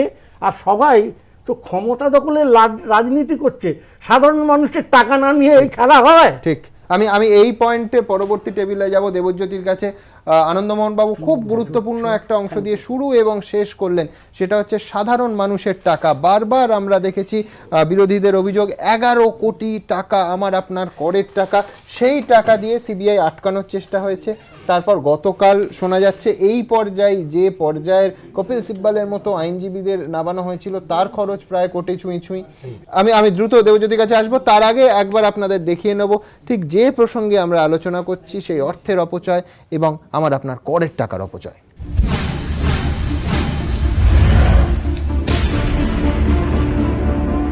মুকুল রায়ের শর্ত মেনে রাজ্যসভার চেয়ারম্যানের সামনে সিবিআই তদন্তের প্রসঙ্গই তুলল না তৃণমূলের প্রতিনিধি দল। সিবিআই তদন্তের বিরুদ্ধে অভিযোগ জানানোর কথা থাকলেও সেই বিষয়টাই উচ্চ রাখতে এক প্রকার বাধ্য হলো তারা। তৃণমূল সূত্রে এমনটাই খবর। সিবিআই নিয়ে অভিযোগ জানাবেন রাজ্যসভার চেয়ারম্যানের কাছে। মঙ্গলবার প্রেস বিবৃতি জারি করে এমনটাই জানিয়েছিলেন তৃণমূলের রাজ্যসভার সাংসদ ডেরেক ওব্রায়েন। কিন্তু শুক্রবার সেই বৈঠকে সিবিআই প্রসঙ্গই তুললেন না তৃণমূলের 5 সাংসদ। তৃণমূল সূত্রে খবর, সারদাকাণ্ডের সিবিআই তদন্ত প্রসঙ্গে কোনো কথাই হয়নি। যা হয়েছে তা হলো একেবারেই সৌজন্য সাক্ষাৎ। সূত্রের দাবি, সংসদের আসন্ন অধিবেশন সহ অন্যান্য কিছু বিষয় নিয়ে এদিন উপরাষ্ট্রপতির সঙ্গে আলোচনা করেন তৃণমূলের রাজ্যসভার সাংসদরা। অনেক কিছু ডিসকাশন করেছি। ডেরেক বলছেন অনেক কিছু নিয়ে আলোচনা হয়েছে, কিন্তু তার থেকে সিবিআই প্রসঙ্গ বাদ গেল কেন? তিনিই তো ঘটা করে জানিয়েছেন যে সিবিআই তদন্ত নিয়ে নালিশ করতেই যাচ্ছেন। তৃণমূল সূত্রে খবর, সিবিআই প্রসঙ্গ না তোলার নেপথ্যে রয়েছেন মুকুল রায়। সূত্রের দাবি, ঘনিষ্ঠ মহলে উপরাষ্ট্রপতির কাছে যাওয়া নিয়ে রীতিমতো শর্ত আরোপ করেছিলেন তৃণমূলের সর্বভারতীয় সাধারণ সম্পাদক। তার শর্ত ছিল সিবিআই প্রসঙ্গে কোনো কথা না বলা হলে তবেই তিনি উপরাষ্ট্রপতির কাছে যাবেন। তৃণমূল সূত্রে খবর, মুকুল রায়ের এই শর্ত মতোই এদিনের বৈঠকে সিবিআই নিয়ে কোনো কথাই হয়নি। আর মুকুলের শর্ত মানতে গিয়ে সিবিআই প্রসঙ্গ না তুলতে পেরেই কি ডেরেক ওব্রায়েনের মুখে কুলুপ? ডিসকাশন কি করেছি না করেছি, কি কথা বলেছি, সেটা আমরা ওই যা মিটিং রুমে ডিসকাস করেছে সেটা আমরা বাইরে কোনো আলোচনা করতে চাই না। রাজনৈতিক মহলের একাংশের মতে উপরাষ্ট্রপতির কাছে সিবিআই এর বিরুদ্ধে অভিযোগ করার মতো পরিস্থিতিও ছিল না তৃণমূলের সামনে। কারণ বৃহস্পতিবারই সুপ্রিম কোর্টে সারদা মামলায় জোড়া ধাক্কা খেয়েছেন মমতা বন্দ্যোপাধ্যায়। তৃণমূল ও রাজ্য সরকারের করা 2টি মামলাই খারিজ হয়ে গিয়েছে। শুধু তাই নয়, বিচারপতি টি.এস. ঠাকুর এও মন্তব্য করেছেন, সিবিআই যদি ঠিকমতো তদন্ত না করে তাহলে আদালতের নজরদারির কথা বলা হয়েছিল, কিন্তু সিবিআই এর বিরুদ্ধে সেই অভিযোগ তো ওঠেইনি। এরপর আর কোন মুখে উপরাষ্ট্রপতির কাছে গিয়ে সিবিআই এর বিরুদ্ধে অভিযোগ তুলবেন তৃণমূল সাংসদরা? বিরোধীরা এই প্রশ্নও তুলছে। বিতনু চট্টোপাধ্যায় ও বিজেন্দ্র সিংহ, এবিপি আনন্দ। দেবজ্যোতি, ফিয়াস্কোর কথায় তো অদ্ভুত ফিয়াস্কো দর্শকরা দেখলেন, আমি সেটা পরে আসছি। প্রথম যেটা আমার খুব গুরুত্বপূর্ণ লেগেছে, মুকুল রায়, তার সূত্রের খবর হচ্ছে যে মুকুল রায় এই শর্ত দিয়েছেন যে সিবিআই প্রসঙ্গ, সিবিআই নিয়ে একটা শব্দ উচ্চারিত হলে তিনি মিটিংয়ে যাবেন না। এবং এই যে বহু প্রচার করে 3 ফেব্রুয়ারি ডেরেক ওব্রায়েন বললেন যে ভাইস প্রেসিডেন্টের কাছে যাচ্ছি, তার কারণ তিনি রাজ্যসভার চেয়ারম্যান, এইভাবে বিজেপি হেনস্থা করছে আমাদের, সেই বিষয়ে কোনো আলোচনাই হলো না। এবং বাইরে বেরিয়ে তিনি বলছেন কনফিডেন্সিয়াল মিটিং। মানে আমি বলছি যে কনফিডেন্সিয়াল মিটিং তো সরকার করতে পারে, মোদি করতে পারেন উপরাষ্ট্রপতি কিংবা রাষ্ট্রপতির সঙ্গে। বিরোধী দল তো আমরা দেখি, দেবরান বাবু তাই তো, সূর্যকান্ত মিশ্র কিংবা হ্যাঁ শিশির বাজোরিয়ারা গেলে তো ঢোকার আগে একটা সাংবাদিক সম্মেলন, বেরিয়ে একটা সাংবাদিক সম্মেলন রাজ্যপাল, রাষ্ট্রপতি বা উপরাষ্ট্রপতির সঙ্গে। এটার কি অর্থ? দুটো অর্থ। একটা অর্থ হচ্ছে, খুব ছোট অর্থ হচ্ছে, মুকুলের কাছে ডেরেক আত্মসমর্পণ করলো ফেস ভ্যালুতে। মুকুল বলেছে সিবিআই দিয়ে আলোচনা করলে আমি যাবো না, মুকুল রায়ের শর্তে হলো।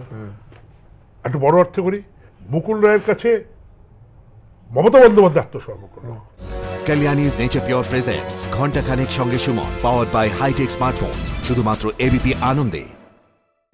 Kalyani's Nature Pure presents ঘন্টা খানেক সঙ্গে Suman, powered by high-tech smartphones, শুধুমাত্র এবিপি আনন্দে।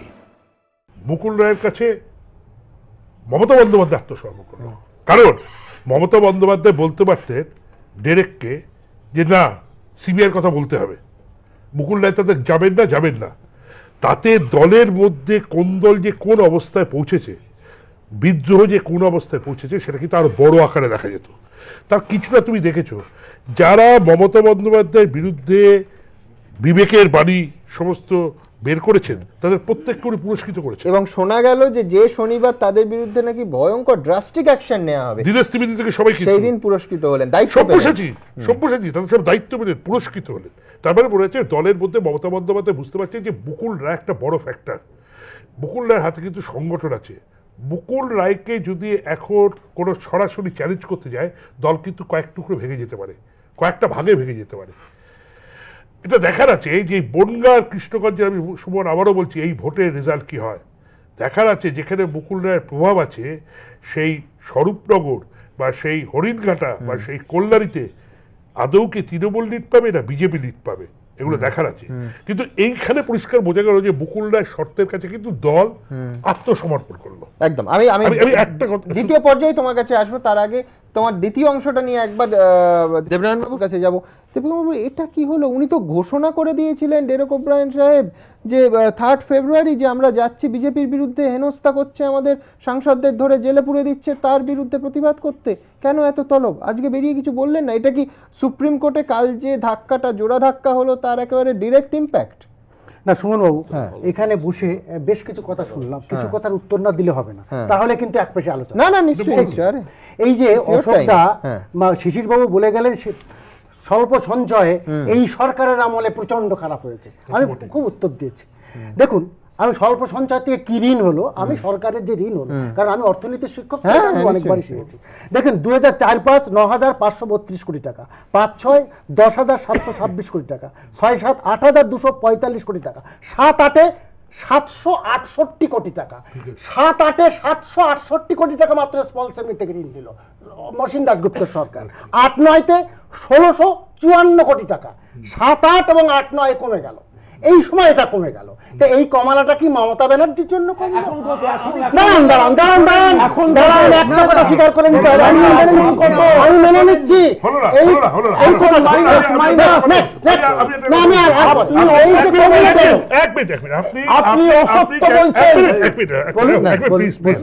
আপনি ইকোনমিক মেলডাউন হয়েছিল, আমি 8-9 ধরছি না, আমরা শেষ করতে দিন। গোটা দেশ জুড়ে না, গোটা পৃথিবী জুড়ে ইকোনমিক মেলডাউন হয়েছিল। আপনি আর শুনুন, অসীম দাশগুপ্তরা যাওয়ার আগে 2009-10 আর 10-11 কি হয়েছিল? আমি আপনাকে কথাটা বলি, আগে ফিগার বলুন। না না না, ফিগার বলেছি, শুনুন কারণে শুনুন না। 2009-10 আপনি তা বলেননি, শুনুন শুনুন, 2010 এর ইকোনমিক্সটা তো আপনার থেকে আমি বেশি জানি।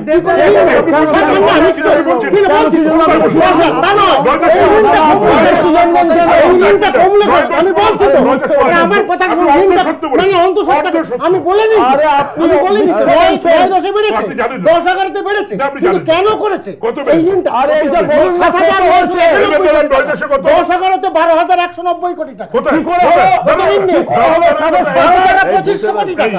আমি তো বলছি না 12,000 থেকে 12,28 কোটি, 28 কোটি, 12,000 দেবজ্যোতি বাবু, আমি 8-9-10 কমলা মেলডাউনের জন্য ইকোনমিক্সটা বোঝেন কি? না আমি বলিনি, ইকোনমিক্স তো করেন না, ইকোনমিক্সটা বুঝবেন না, আমি তা বলিনি। আমাদের এখানে শুধু 11-12 তো কমেছে, 12-13 তো কমেছে, আমি অস্বীকার করছি না, কিন্তু 8-9-10 ইকোনমিক মেলডাউন যে ওই সারদার টাকাটা কত বেড়ে গেছে? সারদা শুধু সারদার টাকা বেড়ে গেছে, আমাদের সময়। আপনি একটা কথা বলবেন না, দেবনারায়ণ বাবু, এখন থেকে সমস্যাটা এই যে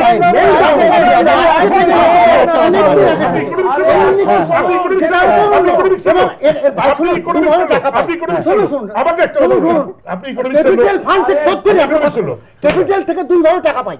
একটা হচ্ছে আমরা কিভাবে টাকা পাই, শুনুন, এটা ক্যাপিটাল আছে, দুটো জিনিস, রেভিনিউ আর ক্যাপিটাল। ক্যাপিটাল থেকে ওটাই গুলিয়ে টাকা পাওয়া যায়, টাকা পাওয়া যায়, বিভিন্ন ভাবে। আমাদের এই কথাটা বলবেন না, এটা না না, এই কথাটা বলবেন না। আমাদের নিশ্চয় এই যে যদি আপনি বলেন সিপিএম এর সময় হয়নি, আমাকে একটা প্রশ্ন বলুন, এই কথাটা বলবেন, এই কথাটা বলবেন, আমার আবার একটা প্রশ্ন বলুন, দয়া করে প্লিজ। আমি কয়েকটা নাম বলছি, সহজ কথা, ইকোনমিক্সের লোক আপনি, এদের মধ্যে কমন ফ্যাক্টর কি আপনাকে বলতে হবে? কোনটা? আমি বলিনি, কমন ফ্যাক্টর, এদের মধ্যে কমন ফ্যাক্টর কি?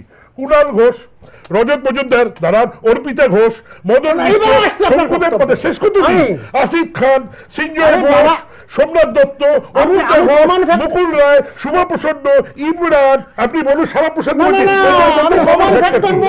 সারদা, আমি তা বলি, Saradha Trinamool, Saradha, no you cannot say, only you cannot say, only you cannot say. আচ্ছা আমাকে 31 লক্ষ এজেন্ট ছিল কত? দেবনারায়ণ বাবু 20% আমরা বলতে দিতে একটা কথা বলবো, একটা কথা বলতে আমি সময় পাবো না, 1 ঘন্টা সময় পাবো, এজেন্টটা 20% আপনি আমার নাম করে বললেন, আপনি আমার কথা শোনেননি, 50,000 লোক ঢুকে গেলেন। কি মাইনে পেয়েছে দেখতে হবে।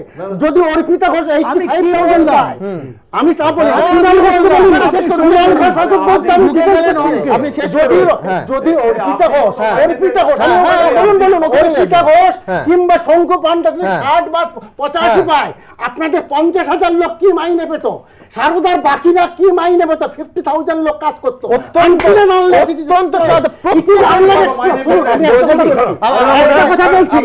এইসব নন সিকিউরিটি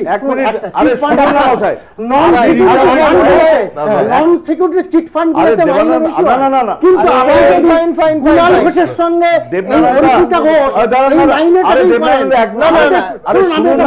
আমার ধারণা একটা জিনিস ছোট্ট আমার মনে হয় যে উনি যেটা বোঝাতে চাইছেন হচ্ছে এরা বিচ্ছিন্ন ভাবে নয়, গোটা পে স্কেলটাই তাই ছিল। এই তো আপনি ঠিক বলছেন, আপনি তথ্যভিত্তিতে বলছেন, আপনি আবার চ্যালেঞ্জ করুন। আমি চ্যালেঞ্জ করা না, আমি বলছি আপনাকে এই মুহূর্তে 50,000 তাদের কি মাইনে ছিল? 1 সেকেন্ড, হ্যাঁ আমি আপনাকে তথ্য দিয়ে বলছি, তথ্য দিয়ে দেবনাথ বাবু এই অনুষ্ঠান শেষ হলে শুনুন আচ্ছা উনি মানতে রাজি না, প্লিজ লক্ষ টাকা পেয়েছে, আমি এটাকে সমর্থন করি না। না পেতে পারে না, 30,000 থেকে 40,000 না, আমি বলি না, কিন্তু কেউ যদি 60,000 আপনি এটাকে মনে করেন, আমি দর্শকদের মিডল্যান্ড পার্কের এই অফিসে রাখলাম, আমি শুধু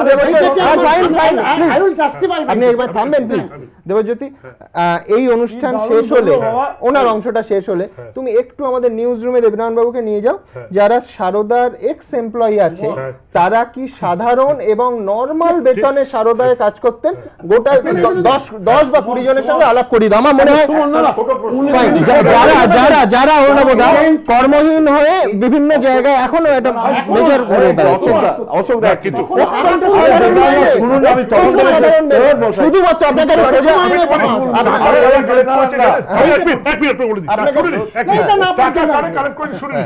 এক হচ্ছে, আবারও বলছি, এই যে কমন ফ্যাক্টর বললাম, যাদের পিছনে শেষ করতে দিন, দলের ছাপ তারা প্রচুর টাকা পেয়েছে, 1 মিনিট, আর একদল লোক প্রচুর টাকা পেয়েছে।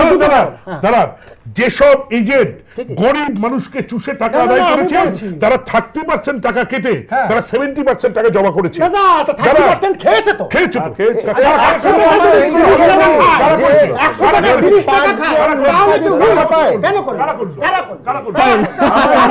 আমি আপনার কাছে আসবো, কিন্তু এই অন্তহীন দেবনারায়ণ বাবুর এই অন্তহীন এনার্জি, আশা করছি আমরা মিডল্যান্ড পার্ক নিয়ে আপনাদের একটা প্রতিবেদন দেখাবো যে রহস্যজনক বাড়ি এই মিডল্যান্ড পার্ক। আশা করা যায় যে আমরা এই প্যাকেজের পর যখন স্টুডিওতে ফেরত আসবো তখন দেবনারায়ণ বাবুর অভিনন্দনযোগ্য এনার্জি সামান্য কমবে, দেখবো। মিডল্যান্ড পার্কের এই অফিসে ছিল সারদার যাবতীয় কর্মকাণ্ডের আঁতুড়ঘর, সুদীপ্ত সেনের হেডকোয়ার্টার। তবে মিস্টার ইন্ডিয়ার মোগাম্বো কিংবা শানে সাকালের ডেরার মতো সুদীপ্তর ডেরা অবশ্য কোনো অজানা দ্বীপের বুকে লুকোনো দুর্ভেদ্য দুর্গের মধ্যে নয়, ছিল একদম শহরের বুকে। কারণ হিন্দি ছবির এই কুখ্যাত খলনায়করা পুলিশের চোখের আড়ালে কুকর্ম করলেও সুদীপ্ত সেন করতেন সবার চোখের সামনে। কারণ যারা তাকে ধরবেন সেই পুলিশ মন্ত্রীদের একাংশের সঙ্গেই তার তহরম মহরমের অভিযোগ উঠেছে।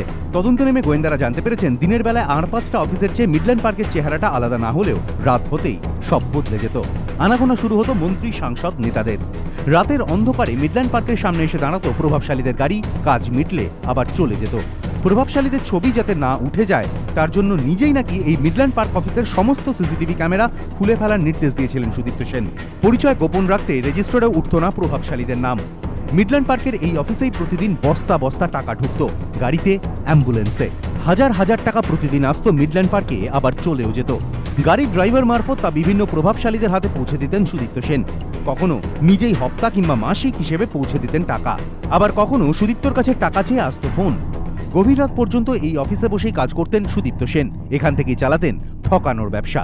তদন্তে নেমে বারবার সিবিআই, ইডি হানা দিয়েছে সুদীপ্তর এই ডেরায়। মিলেছে ফোন কলসের ডিটেলস ভর্তি ফাইল, ট্রান্সপোর্ট ডিপার্টমেন্টের রেজিস্টার, কিন্তু মেলেনি পেনড্রাইভ, ডায়েরির মতো একাধিক গুরুত্বপূর্ণ বিষয়। তাই মিডল্যান্ড পার্কের বুকে আরও রহস্য লুকিয়ে থাকতে পারে, এই আশায় বারবার হানা দিয়ে চলেছেন গোয়েন্দারা। এবিপি আনন্দ। Kalyani's Nature Pure presents ঘণ্টাখানেক সঙ্গে Suman, powered by High-Tech Smartphones, শুধুমাত্র এবিপি আনন্দে। Kalyani's Nature Pure presents ঘণ্টাখানেক সঙ্গে Suman, powered by High-Tech Smartphones, শুধুমাত্র এবিপি আনন্দে।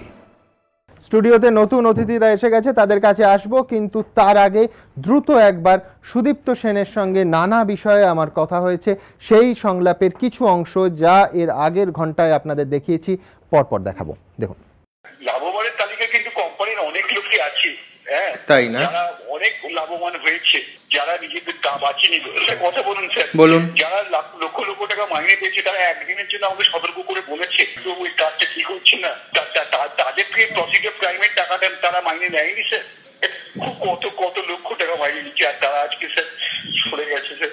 তো একটা কথা আপনাকে বলে যাচ্ছি, সেটা হচ্ছে যে আমার প্রচুর সম্পত্তি রয়েছে যেগুলো কিন্তু এখনো ইডি নাগালের বাইরে, এবং সেটা দায়িত্ব ছিল যেগুলো আমার নন রেজিস্টার্ড এবং নন এগ্রিমেন্ট করা আছে, ঠিক আছে? আপনারা যদি এদিকে একটু পুশ করে তাহলে আজ হোক কাল হোক সেন্ট্রাল গভর্নমেন্ট নিশ্চয়ই একটা স্টেপ নেবে, এ করবে। তাহলে স্যার একটা কথা আপনাকে বলে যাচ্ছি, এটা তো একটা মৃত্যুকালীন মানুষের জবানবন্দি, তাহলে কিন্তু সবাইকে যে টাকাটুকু আছে অরিজিনাল, সেই টাকাটুকু ফেরত পেয়ে যাবে। শুধু একটা দেখবেন স্যার, তারা একটা বিশেষ ভূমিকা পালন করছে। সারদার সমস্ত সম্পত্তি, বিশেষ করে যে সমস্ত এগ্রিমেন্ট আছে যেগুলো রেজিস্ট্রি হয়নি, সেগুলো যেন মানে লুটপাটের দল যেন না খায়, এটাই স্যার আমার বক্তব্য স্যার। আপনারা স্যার সেখানে অন্তত মানুষ সচেতন হবে, তো জানে যে এগ্রিমেন্ট করেছি সেটা আমার কাছ থেকে অধিকাংশ সময় 99.99% আমি চেকে পেমেন্ট করেছি। এখন এত চেক ঘেটে বার করা তো মুশকিল ব্যাপার। জানেন স্যার, আমি 17 মাস ধরে কমিশনে গেছি বারবার করে। আমি 30 জানুয়ারি 2014 সালে কমিশনে একটা দরখাস্ত করেছিলাম। আমি 2013 14 জুন আমি হাইকোর্ট থেকে একটা অর্ডার নিয়ে এসেছিলাম ডক্টর এন চক্রবর্তী এবং অসীম ব্যানার্জি জাস্টিসের কাছ থেকে, আলাদা সমস্ত সম্পত্তি বিক্রি করে কমিশনকে দায়িত্ব দেওয়া হোক। অবশ্যই সেটা আইন অনুযায়ী সেটা বাধা দিয়েছে। বারবার একটা কথা বলছেন সুদীপ্ত সেন, আবার বলছি যে এই শতাব্দীর সম্ভবত সব থেকে বড় প্রতারক, নিঃসন্দেহে তার জন্যই 18 লক্ষ মানুষ প্রতারিত হয়েছেন, 100-রও বেশি মানুষ আত্মঘাতী হয়েছেন। কিন্তু তিনি যখন আজকের দিনে দাঁড়িয়ে যেটা বলছেন, তদন্তের ক্ষেত্রে তার মূল্য কিন্তু অপরিসীম। যেমন মৃত্যু ভয় পাচ্ছেন কি তিনি? এই জন্য তার কারণ এই প্রতারক কিন্তু সারদার মতো গোটা দেশে আলোড়ন ফেলে দেয়া মামলার সব থেকে বড় সাক্ষীও বটে। বারবার তার বক্তব্যের যে অংশগুলো আমরা দেখাচ্ছি, বারবার তাকে যে প্রশ্ন করছি, মৃত্যু চেতনা, মৃত্যুকালীন জবানবন্দি, বারবার তিনি বলছেন। ঠিক কি বলেছেন মৃত্যুকালীন জবানবন্দি প্রসঙ্গে দেখাবো এবার। ঠিক থাকতে পারে স্যার, ঈশ্বর আপনার মঙ্গল করবে স্যার, আপনি ভালো থাকুন স্যার। আমার তো যাওয়ার পথে শেষ সময়, ঠিক আছে, ঠিক আছে, এইটুকুই স্যার আমার বলার ছিল স্যার। আপনি তো সারা ভারতবর্ষে স্যার একটা রোল মডেল স্যার। আজকে দুর্ভাগ্যের জন্য স্যার আমার এই অবস্থা স্যার। কিছু নেই স্যার, আমার কিচ্ছু নেই স্যার, আমার মনে জোর রাখার মতো স্যার। এটা তো একটা মৃত্যুকালীন মানুষের জবানবন্দি। আব্দুল মান্নান এবং ঋতব্রত বন্দ্যোপাধ্যায় আমার প্রথম টেবিলের অতিথি, ওনাদের কাছে যাব। কিন্তু তার আগে মনোবিদরা কি বলছেন, দীর্ঘদিনের বন্দিদশা, প্রতারণা এবং নিজেও জানেন যে প্রতারণা করেছেন, তারা কি বলছেন দেখাবো মনোবিদরা এবং আইনজীবীরা। কারণ তদন্তের ক্ষেত্রে নিঃসন্দেহে এই প্রতারক, এই মূল অভিযুক্ত অন্যতম বড় সাক্ষী। দেখুন। আমার তো যাওয়ার পথে শেষ সময়, ঠিক আছে, এটা তো একটা মৃত্যুকালীন মানুষের জবানবন্দি। প্রতারকের কণ্ঠে মৃত্যুর কথা, কিন্তু আইনজ্ঞরা বলছেন সারদা মামলা এখন যে পর্যায়ে, সেখানে সুদীপ্ত সেনের বেঁচে থাকা অত্যন্ত জরুরি। কারণ সারদার রহস্য সব থেকে বেশি তিনিই জানেন। তিনি জানেন কোন প্রভাবশালীদের তাকে টাকা দিতে হয়েছিল, কারা তার কাছ থেকে সুবিধা নিয়ে পরে সরে পড়েছেন।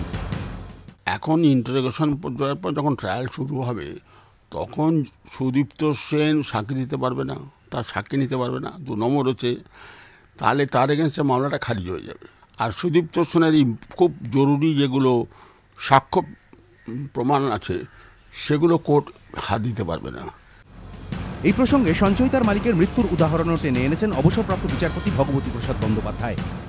যেরকম সঞ্চয়িতার কেসে একজন মুখার্জি যিনি ছিলেন, তার কাছ থেকে অনেক টাকা উদ্ধার হয়েছিল, কিন্তু সে মরে যাওয়ার পর তার এগেনস্টে কেসটা ড্রপ করতে হলো। যদি সুদীপ্ত সেন চলে যায় তাহলে কেসটা একটা ক্ষতি হবে। তাকে জেলের মধ্যে রেখে যেভাবে রাখা হয়েছিল, এই যদি সিবিআই না আসতো তাহলে বাই দ্যাট টাইম সুদীপ্ত হয়তো মরে যেত। কিন্তু বছর দুয়েক আগেও দাপটের সঙ্গে প্রতারণা সাম্রাজ্য চালিয়েছেন যে সুদীপ্ত সেন, আজ হঠাৎ কেন তার মুখে মৃত্যুর কথা? কি বলছেন মনোবিদরা? একটা পয়েন্ট অফ টাইমের পরে কিন্তু যেরকমভাবে সিবিআই জাল গোটাতে আরম্ভ করলো, আবার যে উনি পুনরায় সমাজ জীবনে প্রতিষ্ঠা পাবেন সেই জায়গাটার আশা বোধহয় আস্তে আস্তে কমে যেতে থাকলো। তো এই পরিস্থিতিতে মানুষের যেটা হয়, একটা সর্বাঙ্গীন হতাশা গ্রাস করে। তো মৃত্যুকালীন কথাটা উনি বারবার বলছেন, আমার ব্যক্তিগত ধারণা এটা ওনার মনের অবসাদ থেকে উনি বলছেন।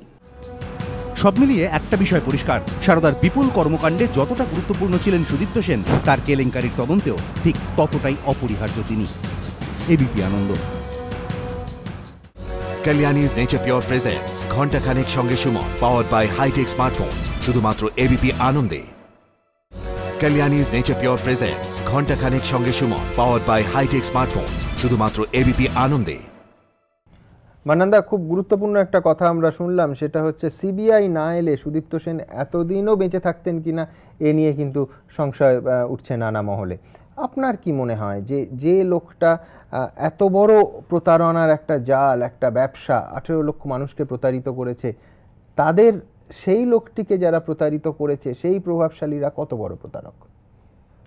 কালকেও সুপ্রিম কোর্টে যে মামলাটা হচ্ছিল তাতে সিবিআইয়ের আইনজীবী একটা কথা বলেছিলেন, তাদের যখন মাননীয় বিচারপতি জিজ্ঞাসা করলেন যে আপনাদের কত সময় লাগবে, আরও কত সময় লাগবে, বললো স্যার আমরা এটা বলতে পারছি না, কারণ এর যে কোথায় কি আছে, আমরা যখন শুরু করেছিলাম ভেবেছিলাম 1 লক্ষ মেম্বার শুধু সারদাতে আছে, মানে ডিপোজিটার, এখন সেটা 18 লক্ষ ছাড়িয়ে গেছে।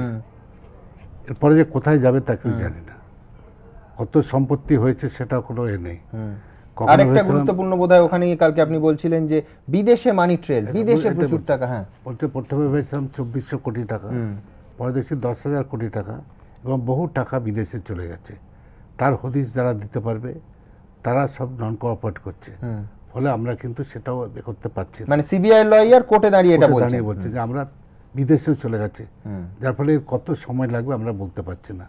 যার ফলে কোর্ট কনভিন্সড হয়ে ওদের বললো যে ছোটোখাটো যেগুলো আছে সেগুলো রাজ্যই করুক, যদি তোমরা না পারো রাজ্যকে বলবে, রাজ্য করবে, কিন্তু যেগুলো বড় আছে এইগুলো তো বলছে এত প্রভাবশালীরা জড়িত আছে, এত লার্জ স্কেল স্ক্যাম হয়েছে যে এখানে আমাদের পক্ষে এখনই কিছু বলা সম্ভব নয়।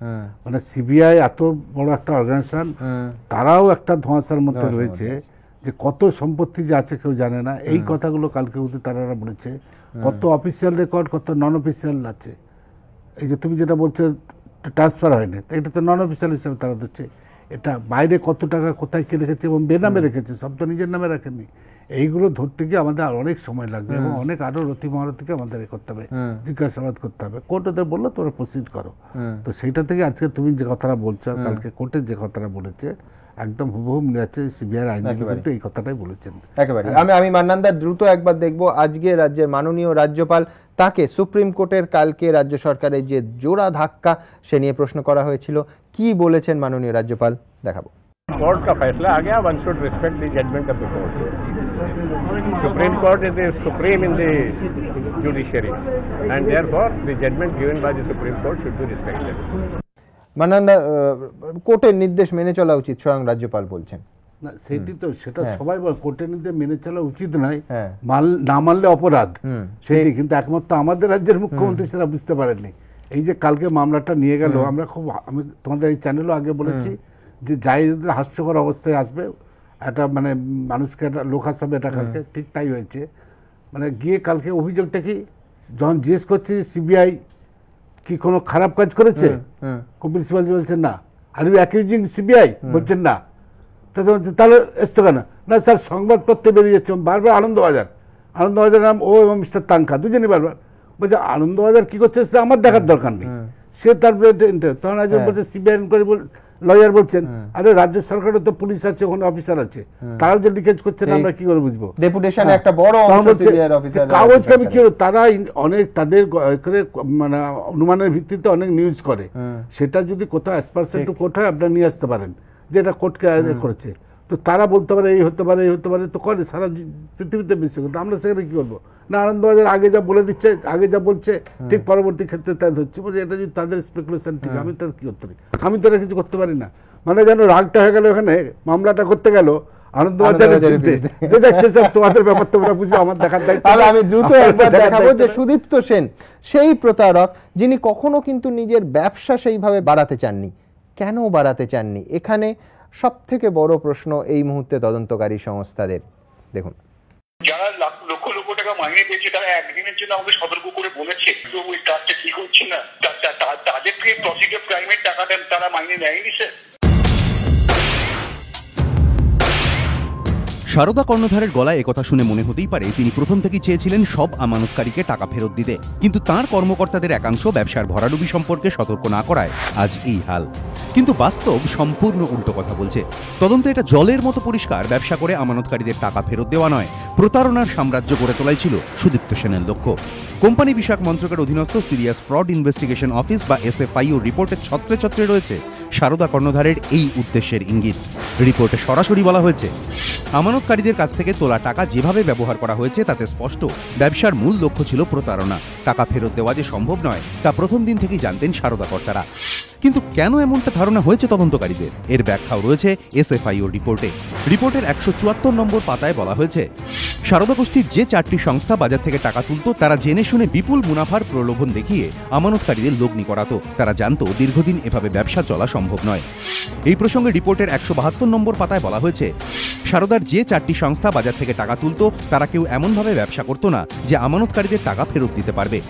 এখানেই শেষ নয়, সুদীপ্ত সেনের ব্যবসার যত গভীরে গিয়েছেন তদন্তকারীরা ততই স্পষ্ট হয়েছে প্রতারণার উদ্দেশ্য। রিপোর্টের 246 নম্বর পাতায় বলা হয়েছে, ভালো করে খোঁজখবর না নিয়েই বিপুল পরিমাণ লগ্নি করা হতো লোকসানে চলা সংস্থাগুলিতে। যে কটি সংস্থা কেনা হয়েছিল তার প্রায় সবকটি লোকসানে চলছিল, এমনকি সারদা গোষ্ঠীর নিজস্ব সংস্থাগুলিও চলছিল লোকসানে। রিপোর্টের 193 নম্বর পাতায় উল্লেখ করা হয়েছে, সারদার যে 11টি সংস্থা নিয়ে তদন্ত চলছে তার 6টিই লোকসানে চলত, দুটো তো চালুই হয়নি। এমনকি রিপোর্টে এও বলা হয়েছে যে সংস্থার ডিরেক্টররা নিজেরাও জানতেন যে সংস্থাগুলির যা পরিস্থিতি তাতে দীর্ঘদিন তাদের পক্ষে আমানতের টাকা ফেরত দেওয়া সম্ভব নয়। এই কারণে বাজার থেকে তোলা টাকার হিসাবও ঠিকমতো রাখা হতো না। বিষয়টা অনেকটা এমন যেন টাকা যখন ফেরত দেওয়াই যাবে না তখন হিসেব রেখে লাভ কি। SFIO রিপোর্ট অনুযায়ী সংস্থাগুলির এই পরিস্থিতি সম্পর্কে ওয়াকিবহাল ছিলেন খোদ সুদীপ্ত সেন এবং দেবযানী মুখোপাধ্যায়ও।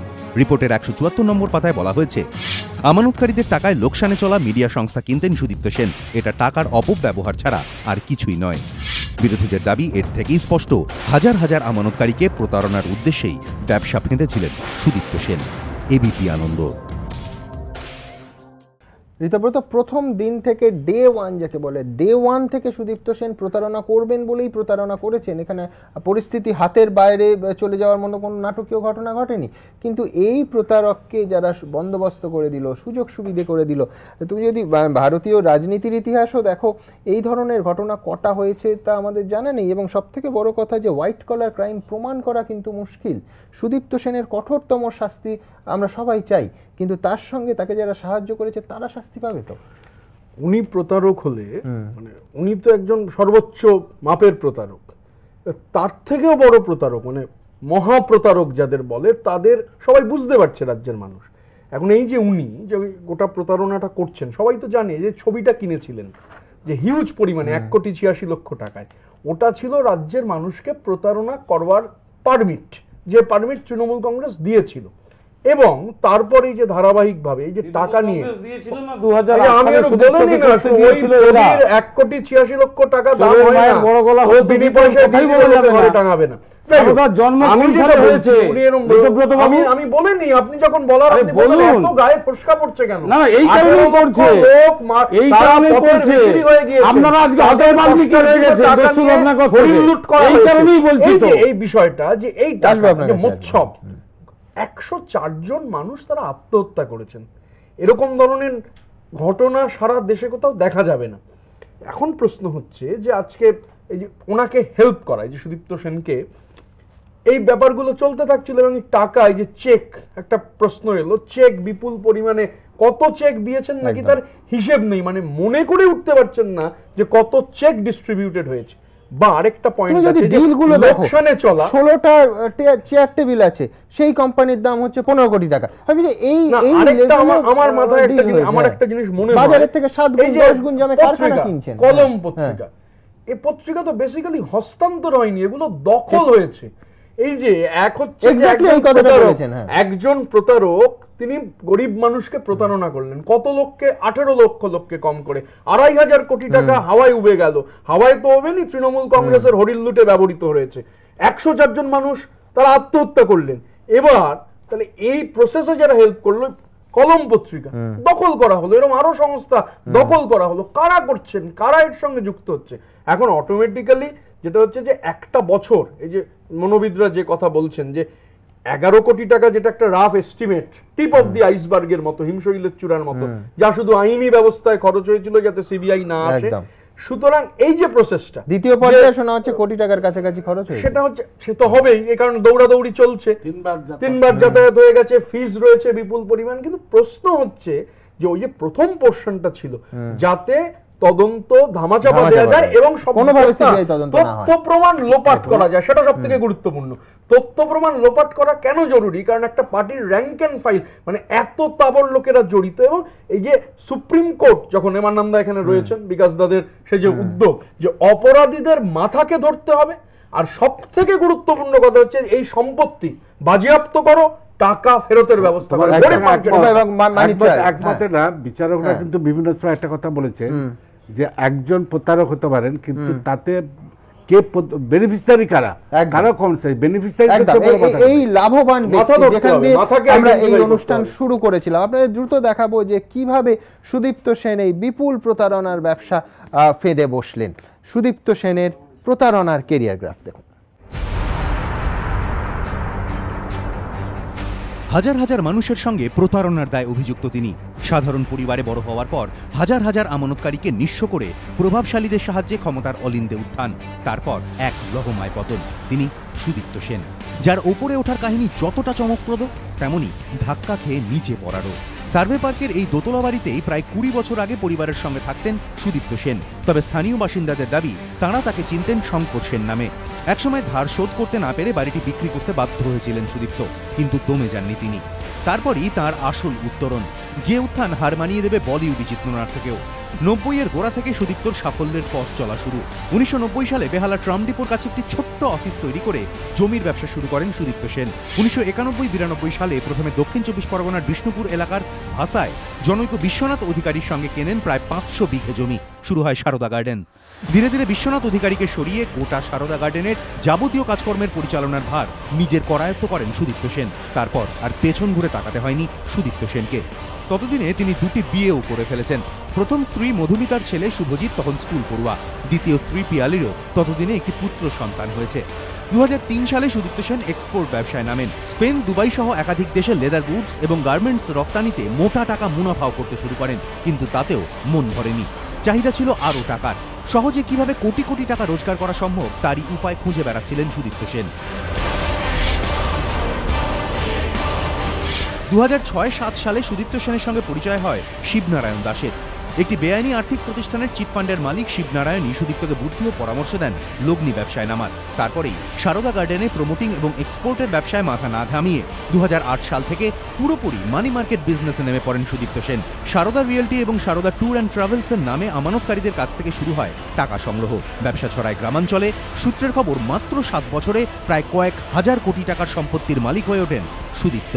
অভিযোগ, বাম আমলে বিভিন্ন সিপিএম নেতাদের সঙ্গে সম্পর্ক গড়ে ওঠে সুদীপ্ত সেনের। কিন্তু 2008 সালের পঞ্চায়েত নির্বাচনের পর থেকেই বাংলার রাজনৈতিক ছবির পরিবর্তন হতে থাকে। পরিস্থিতি বুঝে সিপিএম নেতাদের সংস্পর্শ ছেড়ে তৃণমূল নেতাদের একাংশের সংস্পর্শে আসা শুরু করেন সুদীপ্ত। অভিযোগ, তৃণমূল ক্ষমতায় আসার পরপরই শাসক দলের সঙ্গে আরও ঘনিষ্ঠ হওয়ার চেষ্টা শুরু করেন সুদীপ্ত সেন। মিডিয়া ব্যবসায় হাত লাগান। শেষ 3 বছরে সারদার ব্যবসা পৌঁছয় শিখরে, কিন্তু ধরা পড়তেই সব শেষ। এবিপি আনন্দ। রিতেশ, আজকে এই সারদা মামলা নিয়ে তুমি কিছুটা কি ভারমুক্ত? তার কারণ কেন্দ্র সরকারের চক্রান্ত, সিবিআই এর বিরুদ্ধে যে অভিযোগ তৃণমূল কংগ্রেসের, কাল তো সরাসরি সুপ্রিম কোর্টে খারিজ হয়ে গেল। না, এটা তো আমরা দীর্ঘদিন ধরেই বলছিলাম। যে কাজটা তারা অনেক আগে করা উচিত ছিল, সেটা অনেক দেরিতে করলো। এবং যা বক্তব্য ছিল সেটা সুপ্রিম কোর্ট শুনতেই চাই। এবং তার প্রেক্ষিতে ভাবো আজকে উপরাষ্ট্রপতির সঙ্গে মিটিং, যার কি আলোচনা হবে এবং কেন্দ্র সরকার কিভাবে হেনস্থা করবে। ডেরেক ওব্রায়ান বলে দিয়েছেন 3 ফেব্রুয়ারি। আজকে 6 তারিখে দাঁড়িয়ে একটা কথা বলতে পারলেন না, বেরিয়ে এসে বললেন কনফিডেন্সিয়াল মিটিং। 5 জন রাজ্যসভার এমপি গিয়ে বলছেন যে কেন্দ্রীয় সরকার টুলস হিসেবে ব্যবহার করছে সিবিআই কে, এবং তার বিরুদ্ধে নালিশ জানালেন। তো এই কথাটা তো কপিল সিব্বলকে দিয়ে তারা সুপ্রিম কোর্টে গতকাল বলিয়েছেন, সেটাকে সুপ্রিম কোর্ট ম্যাটেরিয়াল মনে করেনি বলেই সেটাকে খারিজ করেছে। এবার এই সাধারণ বোধবুদ্ধি যদি না থাকে তাহলে তার কিছু বলার নেই। আসল কথা, তারা সারদা এবং তৃণমূল কংগ্রেস এই সম্পর্কটা জলের মতো পরিষ্কার। রাজ্যের প্রত্যেক কটা মানুষ যাদের সামান্য বুদ্ধি আছে তারা এটা বুঝে গেছেন যে সুদীপ্ত সেন মার্কেট থেকে টাকা তুলেছেন, তোলার সুযোগ সুবিধা করিয়ে দিয়েছিলেন তৃণমূল কংগ্রেস নেতারা, এবং গোটা টাকাটাকে আত্মসাৎ করেছে তৃণমূল কংগ্রেসের বিভিন্ন স্তরের নেতা নেত্রীরা। শুধু নেতা নেত্রীরা নয়, তৃণমূল কংগ্রেসের সম্পর্কে যদি খেলোয়াড়, সিনেমা আর্টিস্ট, নাট্যকার, চিত্রকার যারা যারা ঢুকেছেন সবাই এই মধু পেয়েছেন। এবং আমরা সেটাই দেখলাম, তার সাংবাদিককে জেলে থাকতে হয়েছে, সংবাদ মাধ্যমের মালিককে জেলে থাকতে হয়েছে, এবং বিভিন্ন নেতা নেত্রীরা এখনো রয়েছেন, বাকি অনেকের কথা আমরা শুনতে এবং সাধারণ মানুষের কষ্টার্জিত পয়সার কি বিপুল অপচয়। রিতেশ, তোমার কাছে আসবো, কিন্তু দ্রুত একবার দেখাবো যে কিভাবে কোটি কোটি টাকা প্রভাবশালীদের পেছনে ব্যয় করেছেন এই প্রতারক। দেখুন,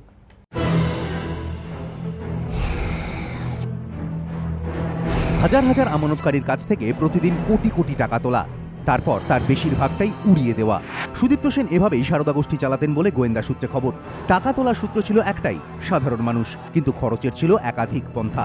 গোয়েন্দা সূত্রে দাবি, সুদীপ্ত ও তার পরিবারের বিলাস ব্যাসন, রাজনীতিবিদদের শয়ে শয়ে কোটি টাকা দিয়ে চুপ করিয়ে রাখা, লোকসানে চলা ব্যবসা কিনে প্রভাবশালীদের সন্তুষ্ট করা, প্রভাবশালীদের ঘনিষ্ঠদের নিজেদের সংস্থায় চাকরি দিয়ে মোটা টাকা বেতন ও সুযোগ সুবিধে দেওয়া।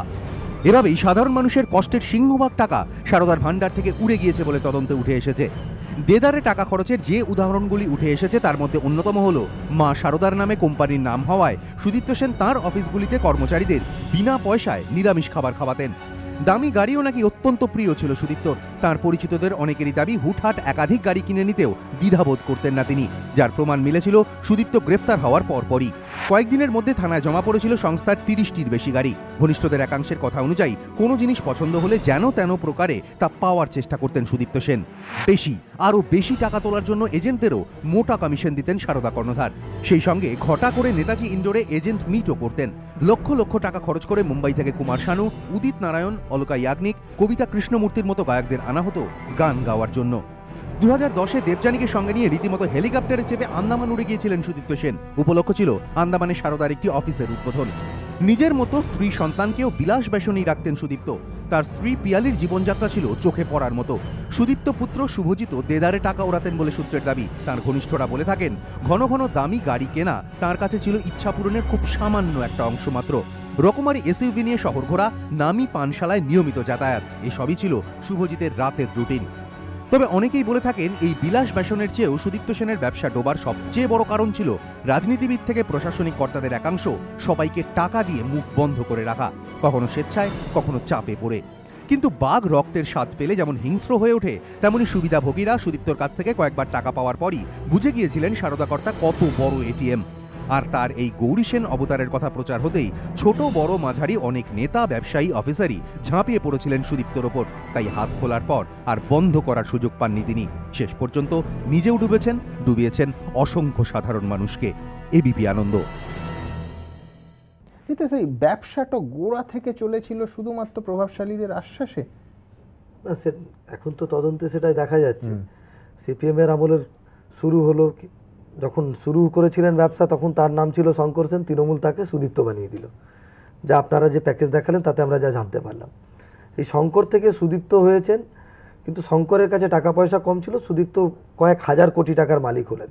যদি পুরো ঘটনাটা আমরা দেখি, এটা তৃণমূল কংগ্রেসের মানে ব্যাক ক্যালকুলেশন করে কালকে সিবিআই আইনজীবী সুপ্রিম কোর্টে দাঁড়িয়ে বলেছেন 2400 কোটি টাকা।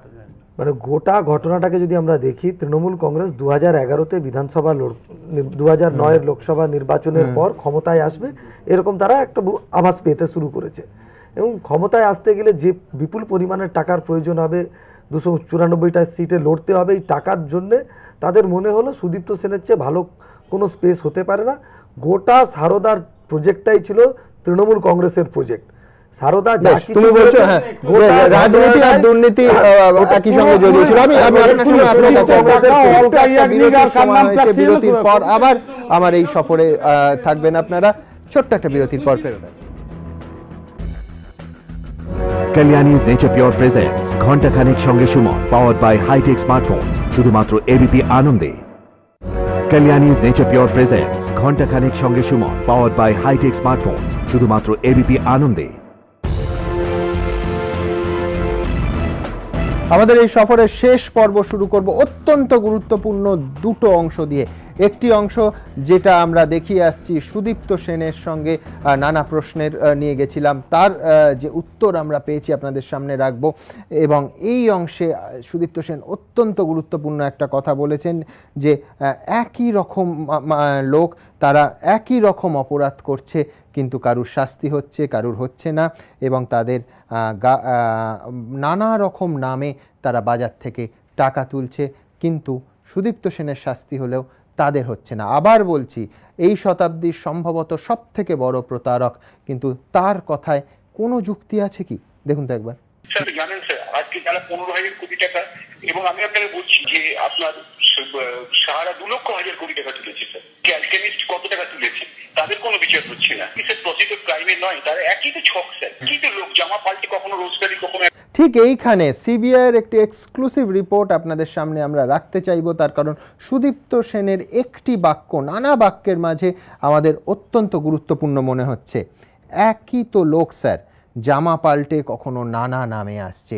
সুতরাং এইখানে সিবিআইয়ের তদন্তে দেখা যাচ্ছে যে সারদার সুদীপ্ত সেন সে কখনো তার পরিকাঠামো ধার দিচ্ছে অন্যান্য ছোট চিটফান্ডকে, অর্থাৎ সম্পূর্ণ অন্য নামে একাধিক চিটফান্ড এইখানে এই রাজ্যে সাধারণ মানুষকে প্রতারিত করেছে, যাদের এজেন্ট, যাদের পরিকাঠামো সমস্ত ছিল সারদার পরিকাঠামো। অর্থাৎ সারদা এক নয়, সারদার পরিকাঠামো এবং এজেন্ট শেয়ার করে একাধিক চিটফান্ড একাধিক জায়গায় একাধিকভাবে অসংখ্য মানুষকে প্রতারিত করেছে। দেখুন এই এক্সক্লুসিভ রিপোর্ট। সারদার ছাতার তলায় চলত আরও একাধিক বেআইনি আর্থিক প্রতিষ্ঠান। পরিকল্পিতভাবেই তাদের মদত যোগাতেন সুদীপ্ত সেন। তদন্ত নেমে এমনই চাঞ্চল্যকর তথ্য সিবিআইয়ের হাতে উঠে এসেছে বলে সূত্রের দাবি। সম্প্রতি একাধিক মাঝারি ও ছোট বেআইনি আর্থিক প্রতিষ্ঠানের সংস্থায় হানা দেয় সিবিআই। তল্লাশিতে বাজেয়াপ্ত করা হয় একাধিক গুরুত্বপূর্ণ নথি, আর সেই নথি থেকেই চাঞ্চল্যকর তথ্য সামনে এসেছে বলে সূত্রের দাবি। জানা গিয়েছে সারদার পরিকাঠামো ব্যবহার করত বেশ কয়েকটি বেআইনি আর্থিক প্রতিষ্ঠান। সারদার অফিস থেকে কম্পিউটার সবই ব্যবহার করত তারা। এমনকি সারদার এজেন্টরা ওইসব বেআইনি আর্থিক প্রতিষ্ঠানের হয়ে বাজার থেকে টাকাও তুলত বলে সিবিআই সূত্রে দাবি। সূত্রটির দাবি, সারদার পরিকাঠামো, এজেন্ট এসব ব্যবহার করার পরিবর্তে কমিশন দিত ওই বেআইনি আর্থিক প্রতিষ্ঠানগুলি, কিন্তু ওই সংস্থাগুলি তাদের আমানত ফের সারদাতেই বিনিয়োগ করত কিনা তা এখন খতিয়ে দেখছে সিবিআই। আর এই প্রেক্ষাপটেই 5ই ফেব্রুয়ারি ইংরেজি দৈনিক দ্য টেলিগ্রাফে প্রকাশিত একটি প্রতিবেদন ঘিরেও শোরগোল পড়ে গিয়েছে। টেলিগ্রাফে প্রকাশিত প্রতিবেদন অনুযায়ী ইডি সূত্রের দাবি, সুদীপ্ত সেন তাদের বলেছেন, আমাদের কোম্পানি খুব খারাপ আর্থিক অবস্থার মধ্যে দিয়ে যাচ্ছিল। যখন আমি বুঝতে পারলাম এই সংকট কাটিয়ে ওঠা সম্ভব নয়, তখন একটি রাজনৈতিক সূত্রের তরফে আমার সঙ্গে রোজভ্যালির কর্ণধার গৌতম কুণ্ডুর পরিচয় করানো হয়। লোকসানে চলা সত্ত্বেও প্রথম বৈঠকেই গৌতম কুণ্ডু আমার সব কোম্পানি কিনতে রাজি হয়ে যান, কিন্তু পরে এই পরিকল্পনা বাতিল হয়ে যায়। ইডি সূত্রে দাবি, সুদীপ্ত সেন তাদের জেরায় বলেন, চুক্তি শেষ মুহূর্তে বাতিল হয়ে যায়, কারণ তৃণমূলের রাজ্যসভার এক সাংসদ আমাকে আশ্বস্ত করেন এবং ব্যবসা চালিয়ে যেতে বলেন। 2012 শেষ থেকে 2013 শুরু পর্যন্ত দক্ষিণ কলকাতার একটি হোটেলে রোজভ্যালির কর্ণধারের সঙ্গে তার 3 বার বৈঠক হয়েছিল বলেও জানিয়েছেন সুদীপ্ত সেন। এমনটাই দাবি ইডি সূত্রে। যদিও দ্য টেলিগ্রাফ পত্রিকায় প্রকাশিত প্রতিবেদন অনুযায়ী সুদীপ্ত সেনের দাবি সত্যি কিনা তা জানার জন্য গৌতম কুণ্ডুর সঙ্গে একাধিকবার যোগাযোগের চেষ্টা করা হলেও তার প্রতিক্রিয়া পাওয়া যায়নি। তার মোবাইল ফোনে টেক্সট মেসেজ পাঠানো হলেও কোনো উত্তর মেলেনি। সব মিলিয়ে দিন যত এগোচ্ছে সারদা রহস্য ততই ঘনীভূত হচ্ছে। প্রকাশ সিনহা, এবিপি আনন্দ, কলকাতা। সমিতদা, এই অংশটা নিঃসন্দেহে অনেক মারাত্মক, অর্থাৎ মাকড়সার জালের মতো একটা প্রতারণা চক্র ছড়িয়েছিল নানা নামে। আমি সিবিআই রিপোর্টের একটা অংশ দেখালাম দর্শকদের, সেটা হচ্ছে সারদার পরিকাঠামো, এজেন্ট শেয়ার করে অন্য নামে, অর্থাৎ মানুষ ভাবছেন এটা সারদা নয়, এখানে টাকা রাখা হয়তো সেফার, কিন্তু সেটাও সারদার এজেন্ট এবং পরিকাঠামো শেয়ার করে, অর্থাৎ প্রতারণার জাল গোটা পশ্চিমবঙ্গে ছড়িয়ে পড়েছিল। আমার এই প্রতিবেদনটা শুনে যেটা প্রথম মনে হলো যে আমরা মাকড়সার জালে জানি যে মাঝখানে একটা মাকড়সা থাকে, জালটা চারদিকে বিস্তৃত থাকে, কিন্তু এটা সুদীপ্ত সেনের কথা অনুযায়ী, মূল প্রতারক যিনি, তার কথা অনুযায়ী সেই মাকড়সার জালে দুটো মাকড়সা ছিল, অর্থাৎ একটি মাকড়সা নয়, যে একটি মাকড়সা জনগণকে প্রতারিত করছিল, আরেকটি মাকড়সা ওই মাকড়সাকে প্রতারিত করছিল। তার কারণ সুদীপ্ত সেন তার বিবৃতিতে পরিষ্কার বলেছেন যে ওনার প্রচুর সম্পত্তি যেটা এগ্রিমেন্ট হয়নি, অথচ উনি 99.9% টাকা দিয়ে দিয়েছেন ওনার বক্তব্য অনুযায়ী। প্রথম কথা, তোমাদের ইন্টারভিউ নিচ্ছ, আমার প্রথম যেটা মনে হয়েছে ইন্টারভিউটা দেখে, যে এরপরে যদি সরকার তোমাদের উপরে কোনো ব্যবস্থা নেন বা পুলিশ, তোমরা ভাই সাবধানে থেকো। হ্যাঁ, আমি ব্যক্তিগত আলোচনা না না, তুমি ঠিকই। আমি এই রাজ্যের নাগরিক, আমার পরিবারের বা এই বৃহত্তর এবিপি আনন্দ পরিবারের সবার মানসিক এবং শারীরিক নিরাপত্তার দায়কার রাষ্ট্রের এবং রাজ্যের, এই রাজ্যের। সুতরাং মানে আমি বলছি ব্যক্তি বিশেষ নয়, ব্যক্তি থাকুক বা না থাকুক, আমি তুমি থাকি বা না থাকি, সত্যটা সামনে আসবে, সত্যটা সামনে কেউ আটকাতে পারবে না। সত্যটা সামনে আসা অতি জরুরি। এবং আমার মনে হয় আজকে যেটা হলো, যেটা বাংলার জনগণ তথা মানে ভারতবর্ষের মানুষ এবং আরো বিস্তৃতভাবে বলতে গেলে পৃথিবীর মানুষ যেটা জানতে পারলেন একদম সরাসরি সুদীপ্ত সেনের কণ্ঠ থেকে, যে ঘটনাটা কি এবং কি ঘটছে। এবং সেখানে পরিষ্কার উনি বলছেন যে উনি নিজে কিভাবে প্রতারিত হচ্ছেন। উনি তো প্রতারণা করেছেন, আমরা আমাদের হিসেবে যেটা এখন অবধি পাওয়া যাচ্ছে 18 লক্ষ লোক। আবার এই শব্দবন্ধ লুটপাটের দল, এবং সেই সমস্ত সম্পত্তিগুলো যাতে এই লুটপাটের দল অর্থাৎ তৃণমূল দলটি যাতে সেই সম্পত্তিগুলোকে ভোগ করতে না পারে, সেই সম্পত্তিগুলো উনি রিকোয়েস্ট করছেন যে তোমাদের মাধ্যমে যাতে ইডিকে বলে কি সিবিআইকে বলে সেইগুলোকে যদি উদ্ধার করা যায়, তাহলে ওনার কথা অনুযায়ী অনেক মানুষ সেটা তার অরিজিনাল টাকাটা অন্তত ওকে ফেরত পাবে না। এক ভয়ঙ্কর স্টেটমেন্ট কিন্তু। এবং এরপরে যদি এটাকে না প্রসেস করে তাহলে সেটা একটা দুশ্চিন্তার কারণ হবে। আমি কেন বললাম যে তোমাদের সাবধান হওয়ার কথা, আমি একটু আগে দেখলাম যে আমাদের পশ্চিমবঙ্গের মানে বর্তমান যা পরিস্থিতি, যাদের মানুষকে জাস্টিস দেওয়ার কথা, আমি আসছিলাম এই আসার পথে, একটি জায়গায় এক ভদ্রলোক তার স্ত্রী এবং বাচ্চাকে নিয়ে ডাক্তারখানা যাচ্ছে, একটা নো রাইট টার্নে ঘুরছে, ওনাকে পুলিশ ধাক্কা দিল। আমি পরিষ্কার দেখলাম, আমি তখন প্রেসের গাড়িতে ছিলাম, তোমাদের গাড়িতে ছিলাম, পরিষ্কার আমি নামতে বাধ্য হলাম। আমার ড্রাইভার বললো, দাদা আপনি একটু যান, যদি ভদ্রলোককে বাঁচানো যায়। বাচ্চারা কাঁদছে, বাচ্চারা গায়ে গিয়ে বাইকটা পড়লো, এবং সেখানে পুলিশ প্রথমেই বলছে উনি আমাকে মারলো।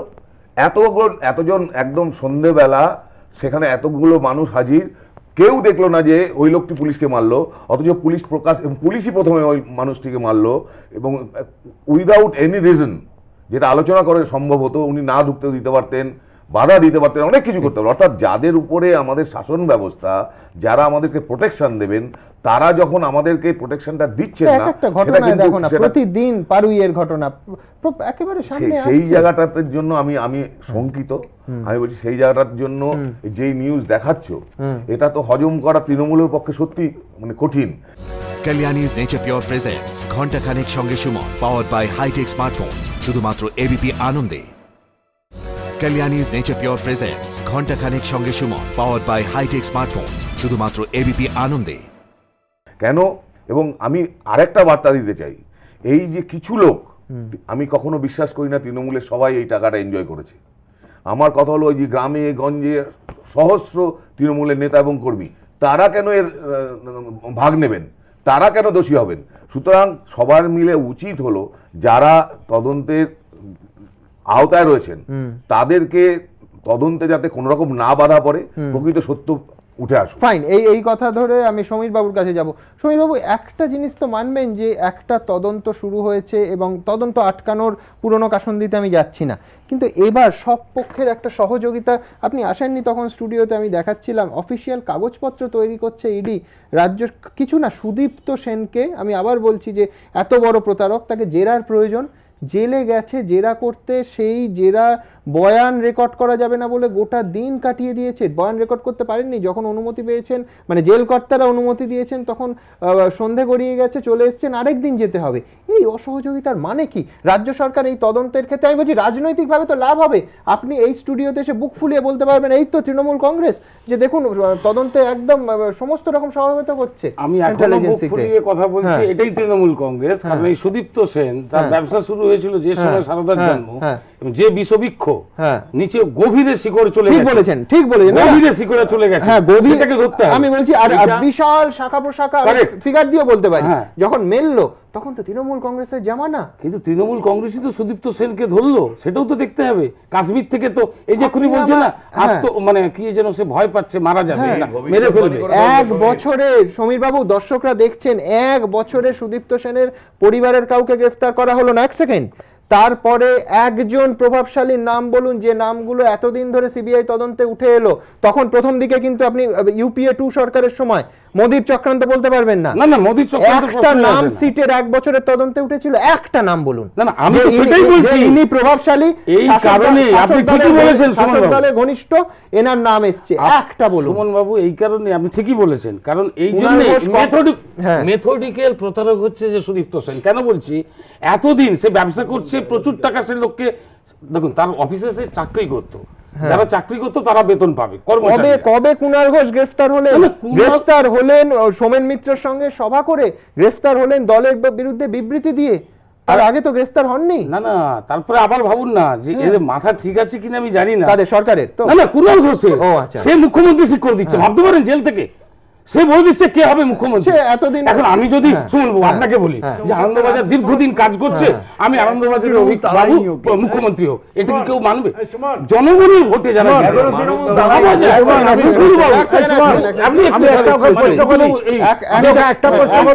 যিনি পাবলিক লাইফে নেই, যিনি পাবলিক স্ফিয়ারে নেই, তার নাম এনে আলোচনা করাটাই পাবলিক স্ফিয়ারে যিনি নেই, অত্যন্ত কুরুচিকর। আপনি অধ্যাপক, আমি ক্ষমা চাচ্ছি এই কথাটার জন্য, কিন্তু আরেক অধ্যাপক এসে যে বলে যাচ্ছে আপনার স্টুডিওতে যে আগে এইসব কিচ্ছু হয়নি, সব প্রতারণা এখন হচ্ছে, প্রতিবাদ করে, এবং সে যখন চোখে ভাইস চ্যান্সেলর আঙুল দিয়ে দেখিয়ে লক্ষণ সেটের নিজের গলার মালা লক্ষণ সেটের গলায় পরিয়ে দিচ্ছে, এটা ওর প্রাপ্য। এটাই তো আনন্দ লাগছে যে আজকে আমি এসে কোনো কথা যদি ভুল বলে থাকি, আমি ক্ষমা চাচ্ছি এখানে। জোর গলায় আপনি বলুন যে এটা বামফ্রন্ট আমলে শুরু হয়েছে, দেবাশিস বাবু এই কারণে বামফ্রন্ট আমলে আজকে সে বড় সুদীপ্ত সুন্দরভাবে জ্বলে উঠেছে, এই হচ্ছে সুদীপ্ত। সুদীপ্ত সে আজকে ভয় পাচ্ছে, প্রদীপ্ত হয়েছে তৃণমূল বলে, কিন্তু জন্ম হয়েছে সিপিএম এর, ওইটা সুদীপ্ত, সোজা কথা। যাই হোক না, এই আসলে না মানে অযথা তর্ক হচ্ছে, এবং আমরা যখন কথা বলছি তখন কিন্তু আমরা বুঝে শুনে কথা বলছি, যে ঠিক কথা বলছি না। এই বামফ্রন্টের আমলে জন্মেছে তা না, আজকেও পর্যন্ত এই কারবার চলছে। এটা বামফ্রন্ট বিজেপি কংগ্রেস নয়, সারা ভারতবর্ষের স্বাধীনতার পর 67 বছর ধরে এই কারবার প্রতিদিন চলেছে, আজকেও চলছে। তাহলে বিরোধীরা আসুক না, একসঙ্গে আলোচনা করে টাকা ফেরত দাও। ঋতব্রত ঠিকই বলেছে, মানুষের টাকা না, তোমাকে একটু থামতে হবে, প্লিজ থামতে হবে। আমিও যেরকম পছন্দ করি না অন্য কথা বলার সময়, তোমাকে সে টলারেন্সটা রাখতে হবে। না আমি রাখছি, হ্যাঁ রাখো, কিন্তু এটাও বল না, রাখো, তোমাকে সাহায্য করবে আগামী দিনে এই আলোচনাগুলো। শোনো, এটা সেটা হচ্ছে যে সুতরাং ওই ফ্রন্ট কংগ্রেস বিজেপি এই সমস্ত মধ্যে আনা ঠিক না, কিন্তু প্রশ্নটা কোথায় গিয়ে দাঁড়াচ্ছে হচ্ছে এই কারবারিরা 67 বছর পরও প্রতিদিন তিলে তিলে মানুষকে প্রতারণা করে, এটা নতুন কিচ্ছু নয়। ইনসিডেন্টালি দীর্ঘদিন ধরে মানুষেরা 34 বছর বামফ্রন্ট ছিল, কথা বলতে গেলে তো ইতিহাস অস্বীকার করা যাবে না। যদি 34 বছরে কি পশ্চিমবঙ্গে এটা জমছে না, সারা ভারতবর্ষে কোন দল চালাচ্ছে এটা পয়েন্ট নয়, সারা ভারতবর্ষে যে দলই শাসন করুক না কেন 67 বছর ধরে এই প্রতারকরা কারবার করেছে। এটা আমাদের ফিনান্সিয়াল সিস্টেমের একটা দুর্বলতা, এটা আমার সাবজেক্ট, আমি এটা জানি, এটা না জেনে কথা বলে না। কিন্তু প্রশ্নটা কোথায় চলে আসছে, যে যখন সেটা তোমার অনেক জায়গা বেরিয়ে গেছে, যখন সেই ফান্ড জেনারেশনের যে সাইজ, তার যা ম্যাগনিটিউড ইনভলভমেন্ট, এইটা যখন গ্যালোপিং ভাবে যে কোনো ধরনের ট্রেনকে ব্রেক করে বেরিয়ে চলে গেল, তখনই কিন্তু এইটাকে একটা সংকট আকার এসে আমাদের সামনে দাঁড়ায়।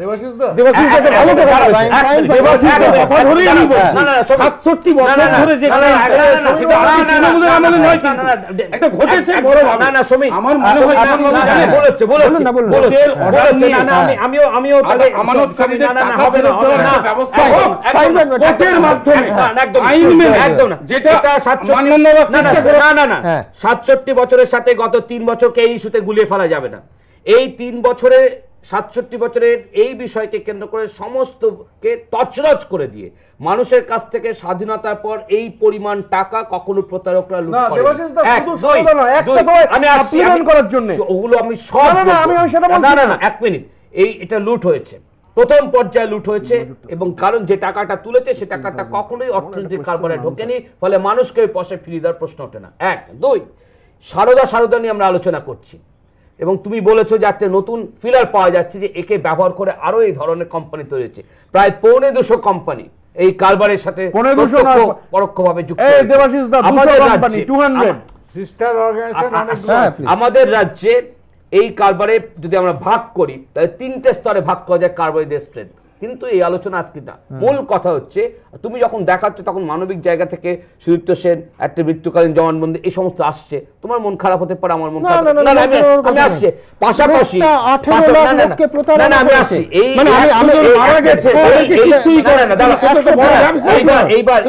এই ছবিটা যখন দেখছি আমাদের মাথায় একই সঙ্গে আমি বলবো যে এই মূল অভিযুক্ত হচ্ছে এই মামলার অন্যতম প্রধান সাক্ষী, মৃত্যুটা সেইখানে, মৃত্যু কোন সম্ভাবনা থাকলে সেইখানটা এই মানুষ যেরকম আজকে কাঁদছেন, আমরা যদি গত 2.5 বছর এই রাজ্যের আমানতকারী এজেন্টরা আত্মহত্যা করতেন সেই কান্না যদি শুনি তখন আমরা জিনিসটাকে বুঝতে পারবো।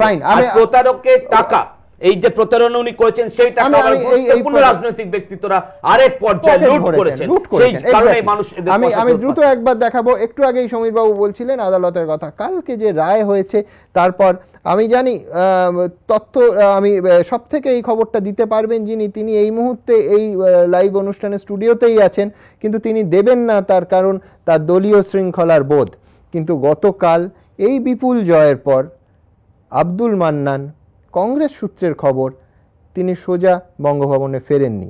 কোথায় গেছিলেন তিনি আমরা দেখানোর চেষ্টা করব। মান্নানদা মন্তব্য না করতে পারেন, অস্বীকারও করতে পারেন। আমাদের সাংবাদিকদের কাছে যে খবর এসেছে আপনাদের সামনে রাখলাম। সুপ্রিম কোর্টে শুনানির প্রথম দিনই রাজ্য সরকার ও তৃণমূলের দায়ের করা মামলা খারিজ হয়ে যাওয়ায় একদিকে যেমন জোর ধাক্কা খেয়েছে শাসক পক্ষ, তেমনি ফের একবার চওড়া হাসি কংগ্রেস নেতা আব্দুল মান্নানের মুখে। কারণ তাঁর দায়ের করা মামলার প্রেক্ষিতেই সারদা কেলেঙ্কারির সিবিআই তদন্ত হচ্ছে। তবে বৃহস্পতিবারের সুপ্রিম কোর্টের নির্দেশে মান্নানের খুশি হওয়ার আরও একটা কারণ ছিল বলে মনে করছে রাজনৈতিক মহল। তা হল রাজ্য সরকারের হয়ে মামলা লড়ে কংগ্রেস নেতা কপিল সিব্বলের হার। কারণ কপিল সিব্বল যাতে সারদাকাণ্ডে রাজ্য সরকারের হয়ে সওয়াল না করেন তার জন্য কংগ্রেস হাইকমান্ডের কাছে একাধিকবার অনুরোধ জানিয়েছিলেন মান্নান সহ প্রদেশ নেতৃত্ব, কিন্তু তারপরও সরে দাঁড়াননি সিব্বল। আর তাই বৃহস্পতিবার সুপ্রিম কোর্টের নির্দেশের পরই সোজা দিল্লিতে 24 আকবর রোডে কংগ্রেসের সদর দপ্তরে হাজির হন আব্দুল মান্নান। সূত্রের খবর, রাজ্যের ভারপ্রাপ্ত কংগ্রেসের সাধারণ সম্পাদক সিপি যোশীর ঘরে ঢুকতে ঢুকতে হাতজোড় করে কটাক্ষের সুরে মান্নান বলেন, আপনাকে এবং কপিল সিব্বলকে অভিনন্দন জানাতে এসেছি। মান্নানের সুর বুঝতে পেরে সিপি যোশী তাকে বলেন, আমার কি করার ছিল বলুন, আমি তো সিব্বলকে মামলা লড়তে বারণ করেছিলাম, আহমেদ পটেলও বারণ করেছিল, তারপরও তো উনি মামলা লড়লেন। সূত্রের খবর, তখন আব্দুল মান্নান বলেন, ঠিক আছে, আমার অত বড় আইনজীবী দরকার নেই, আমার বিকাশ রঞ্জন ভট্টাচার্য আছেন, কলকাতা পুরসভার মেয়র ছিলেন, সিপিএম করেন, উনিই যথেষ্ট। সেই সময় সিপি যোশীর ঘরে উপস্থিত কংগ্রেসের আইন সেলের সচিব কেসি মিত্তাল বলেন, সত্যি আমরা দাদার জন্য কিছুই করতে পারিনি। কংগ্রেস সূত্রে খবর, সারদা মামলা লড়ার জন্য যখন আব্দুল মান্নান কংগ্রেসের শীর্ষ নেতৃত্বের সঙ্গে যোগাযোগ করেছিলেন তখন প্রথমে তাকে বলা হয়েছিল দলের এক শীর্ষ নেতা তথা বিশিষ্ট আইনজীবী মামলা লড়বেন, কিন্তু পরে তিনি মামলা লড়েননি। এতে ক্ষুব্ধ হলেও হতাশ হয়ে পড়েননি আব্দুল মান্নান। বিকাশ রঞ্জন ভট্টাচার্যকে সঙ্গে করে তিনি মামলা করেন এবং শেষ পর্যন্ত সারদা কেলেঙ্কারির সিবিআই তদন্ত শুরু হয়, যাতে এখন বহু রাঘব বোয়ালের নাম জড়িয়ে গিয়েছে। এবিপি আনন্দ। আমি পাশাপাশি আরেকটা অংশের খবরও দেখাবো। হাইকমান্ডের সূত্রের যে খবর আমরা পাচ্ছি সেখানে কংগ্রেসের একটা অংশ মমতা বন্দ্যোপাধ্যায় আপকে সমর্থনের যে কালকে ফেসবুকে আবেদন জানিয়েছেন তা নিয়েও ক্ষুব্ধ। কেন ক্ষুব্ধ দেখুন। কপিল সিব্বল, কংগ্রেস নেতা, প্রাক্তন কেন্দ্রীয় মন্ত্রী। সারদা মামলায় মমতা বন্দ্যোপাধ্যায় সরকারের হয়ে মামলা লড়লেন তিনি, আর দিল্লির ভোটে মমতা বন্দ্যোপাধ্যায় ভোট দেওয়ার আহ্বান জানালেন আম আদমি পার্টিকে। দুটো বিষয়কে মেলাতে পারছেন না অনেকেই। সূত্রের খবর, এতে চরম ক্ষুব্ধ এবং হতাশ কংগ্রেস শীর্ষ নেতৃত্ব। তৃণমূলের কেউ এই যুক্তি দেখাতেই পারেন কপিল সিব্বল একজন আইনজীবী হিসেবে রাজ্য সরকারের হয়ে মামলা লড়েছেন, এর সঙ্গে রাজনীতির সম্পর্ক কোথায়? তাই এর প্রতিদানে মমতা বন্দ্যোপাধ্যায়কেই বা কেন কংগ্রেসকে দিল্লিতে সমর্থন করতে হবে? কিন্তু রাজনৈতিক পর্যবেক্ষকদের একাংশ বলছেন কংগ্রেস হাইকমান্ডের সম্মতি ছাড়া সিব্বল তৃণমূল সরকারের হয়ে মামলা লড়েছেন, এমনটা হতেই পারে না। উল্টে এটা হতে পারে দলের প্রদেশ নেতৃত্ব ক্ষুব্ধ হবে জেনেও মমতা বন্দ্যোপাধ্যায়কে বার্তা দিতেই কপিল সিব্বলকে দাঁড়ানোর অনুমতি দিয়েছিলেন কংগ্রেসের শীর্ষ নেতৃত্ব। তাই এর সঙ্গে রাজনীতি অঙ্গাঙ্গিকভাবে জড়িত, আর সেজন্যই অন্তত কৃতজ্ঞতা স্বরূপ দিল্লির ভোটে মমতা বন্দ্যোপাধ্যায় কংগ্রেসকে সমর্থন করতেই পারতেন বলে মত পর্যবেক্ষকদের একাংশের। তৃণমূল নেত্রীকে সারদাকাণ্ড থেকে বাঁচাবার জন্য কপিল সিবাল কংগ্রেসের তিনি কিন্তু মামলা লড়েছিলেন রাজ্য সরকারের হয়ে সুপ্রিম কোর্টে। গতকালই তিনি সেই মামলাটা লড়েছিলেন, কিন্তু তার তো একটা কৃতজ্ঞতা ওটা দরকার। রাজনৈতিক পর্যবেক্ষকদের অপর একটি অংশ অবশ্য আম আদমি পার্টিকে ভোট দেওয়ার মমতা বন্দ্যোপাধ্যায়ের আহ্বানের নেপথ্যে অন্য কারণ দেখছেন। তাদের মতে সারদা কেলেঙ্কারিতে অস্বস্তিতে পড়ায় মমতা বন্দ্যোপাধ্যায় এখন কেজরিওয়ালের দুর্নীতি বিরোধী ভাবমূর্তির পাশে দাঁড়িয়ে নিজের ইমেজ পুনরুদ্ধারের চেষ্টা করছেন। সব মিলিয়ে মমতার সততার ভাবমূর্তিতে কিন্তু ধাক্কা খেয়েছে।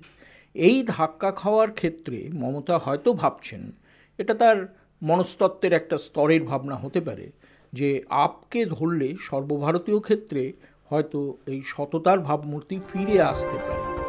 তবে এসবের বাইরেও এই ইস্যুতে কটাক্ষের সুরে অনেকেই অন্য একটি প্রশ্ন ছুড়ে দিচ্ছেন। তা হলো, বৃহস্পতিবার যদি কপিল সিব্বল সুপ্রিম কোর্টে তাঁর সরকারের আইনি বৈতরণী পার করিয়ে দিতেন, তাহলেও কি আম আদমি পার্টিকে ভোট দেওয়ার আহ্বান জানাতে পারতেন মমতা বন্দ্যোপাধ্যায়? সে দিল্লির ভোটে তাঁর আহ্বানের কোনো প্রভাব থাকুক বা না থাকুক।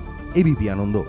আপনাদের সবাইকে অনেক ধন্যবাদ। আমাদের সময় এখানে শেষ। এই অনুষ্ঠানের শুরুতে আমরা বলেছিলাম যে আমি জানি না যে 2 ঘন্টার পরিসরে ঘণ্টাখানেকের সফর ঠিক দ্বিগুণ করে দিলেও হিমশৈলের চূড়া সেটুকুই শুধু আমরা ছুঁতে পারবো। তার কারণ অনেক বক্তব্য আছে। এক রাজনীতিবিদ ফোন করে বলছিলেন বিনিদ্র রজনী যাপন করছেন, 2 রাত হয়ে গেছে, তাকে হয়তো আরও অপেক্ষা করতে হবে আরও সত্য সামনে আসার জন্য। কিন্তু সারদা এবং সারদার তদন্তের সত্যি আমাদের নজর থাকবে।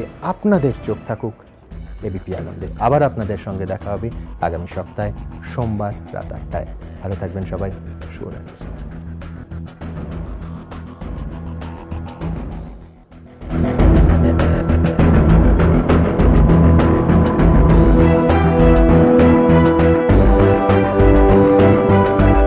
Kalyani's Nature Pure presents Ghonta Khanek Shonge Shumon, powered by High-Tech Smartphones, শুধুমাত্র এবিপি আনন্দে। নিবেদন করছে Nature Pure refined rice bran oil, আপনার হার্টের সত্যিকারের বন্ধু। Powered by hi tech smartphones, be amazingly smart. সহযোগী নিবেদক শালিমার শেফ গুঁড়ো মশলা এবং দ্য সুমিজ, you can, I can, we all can.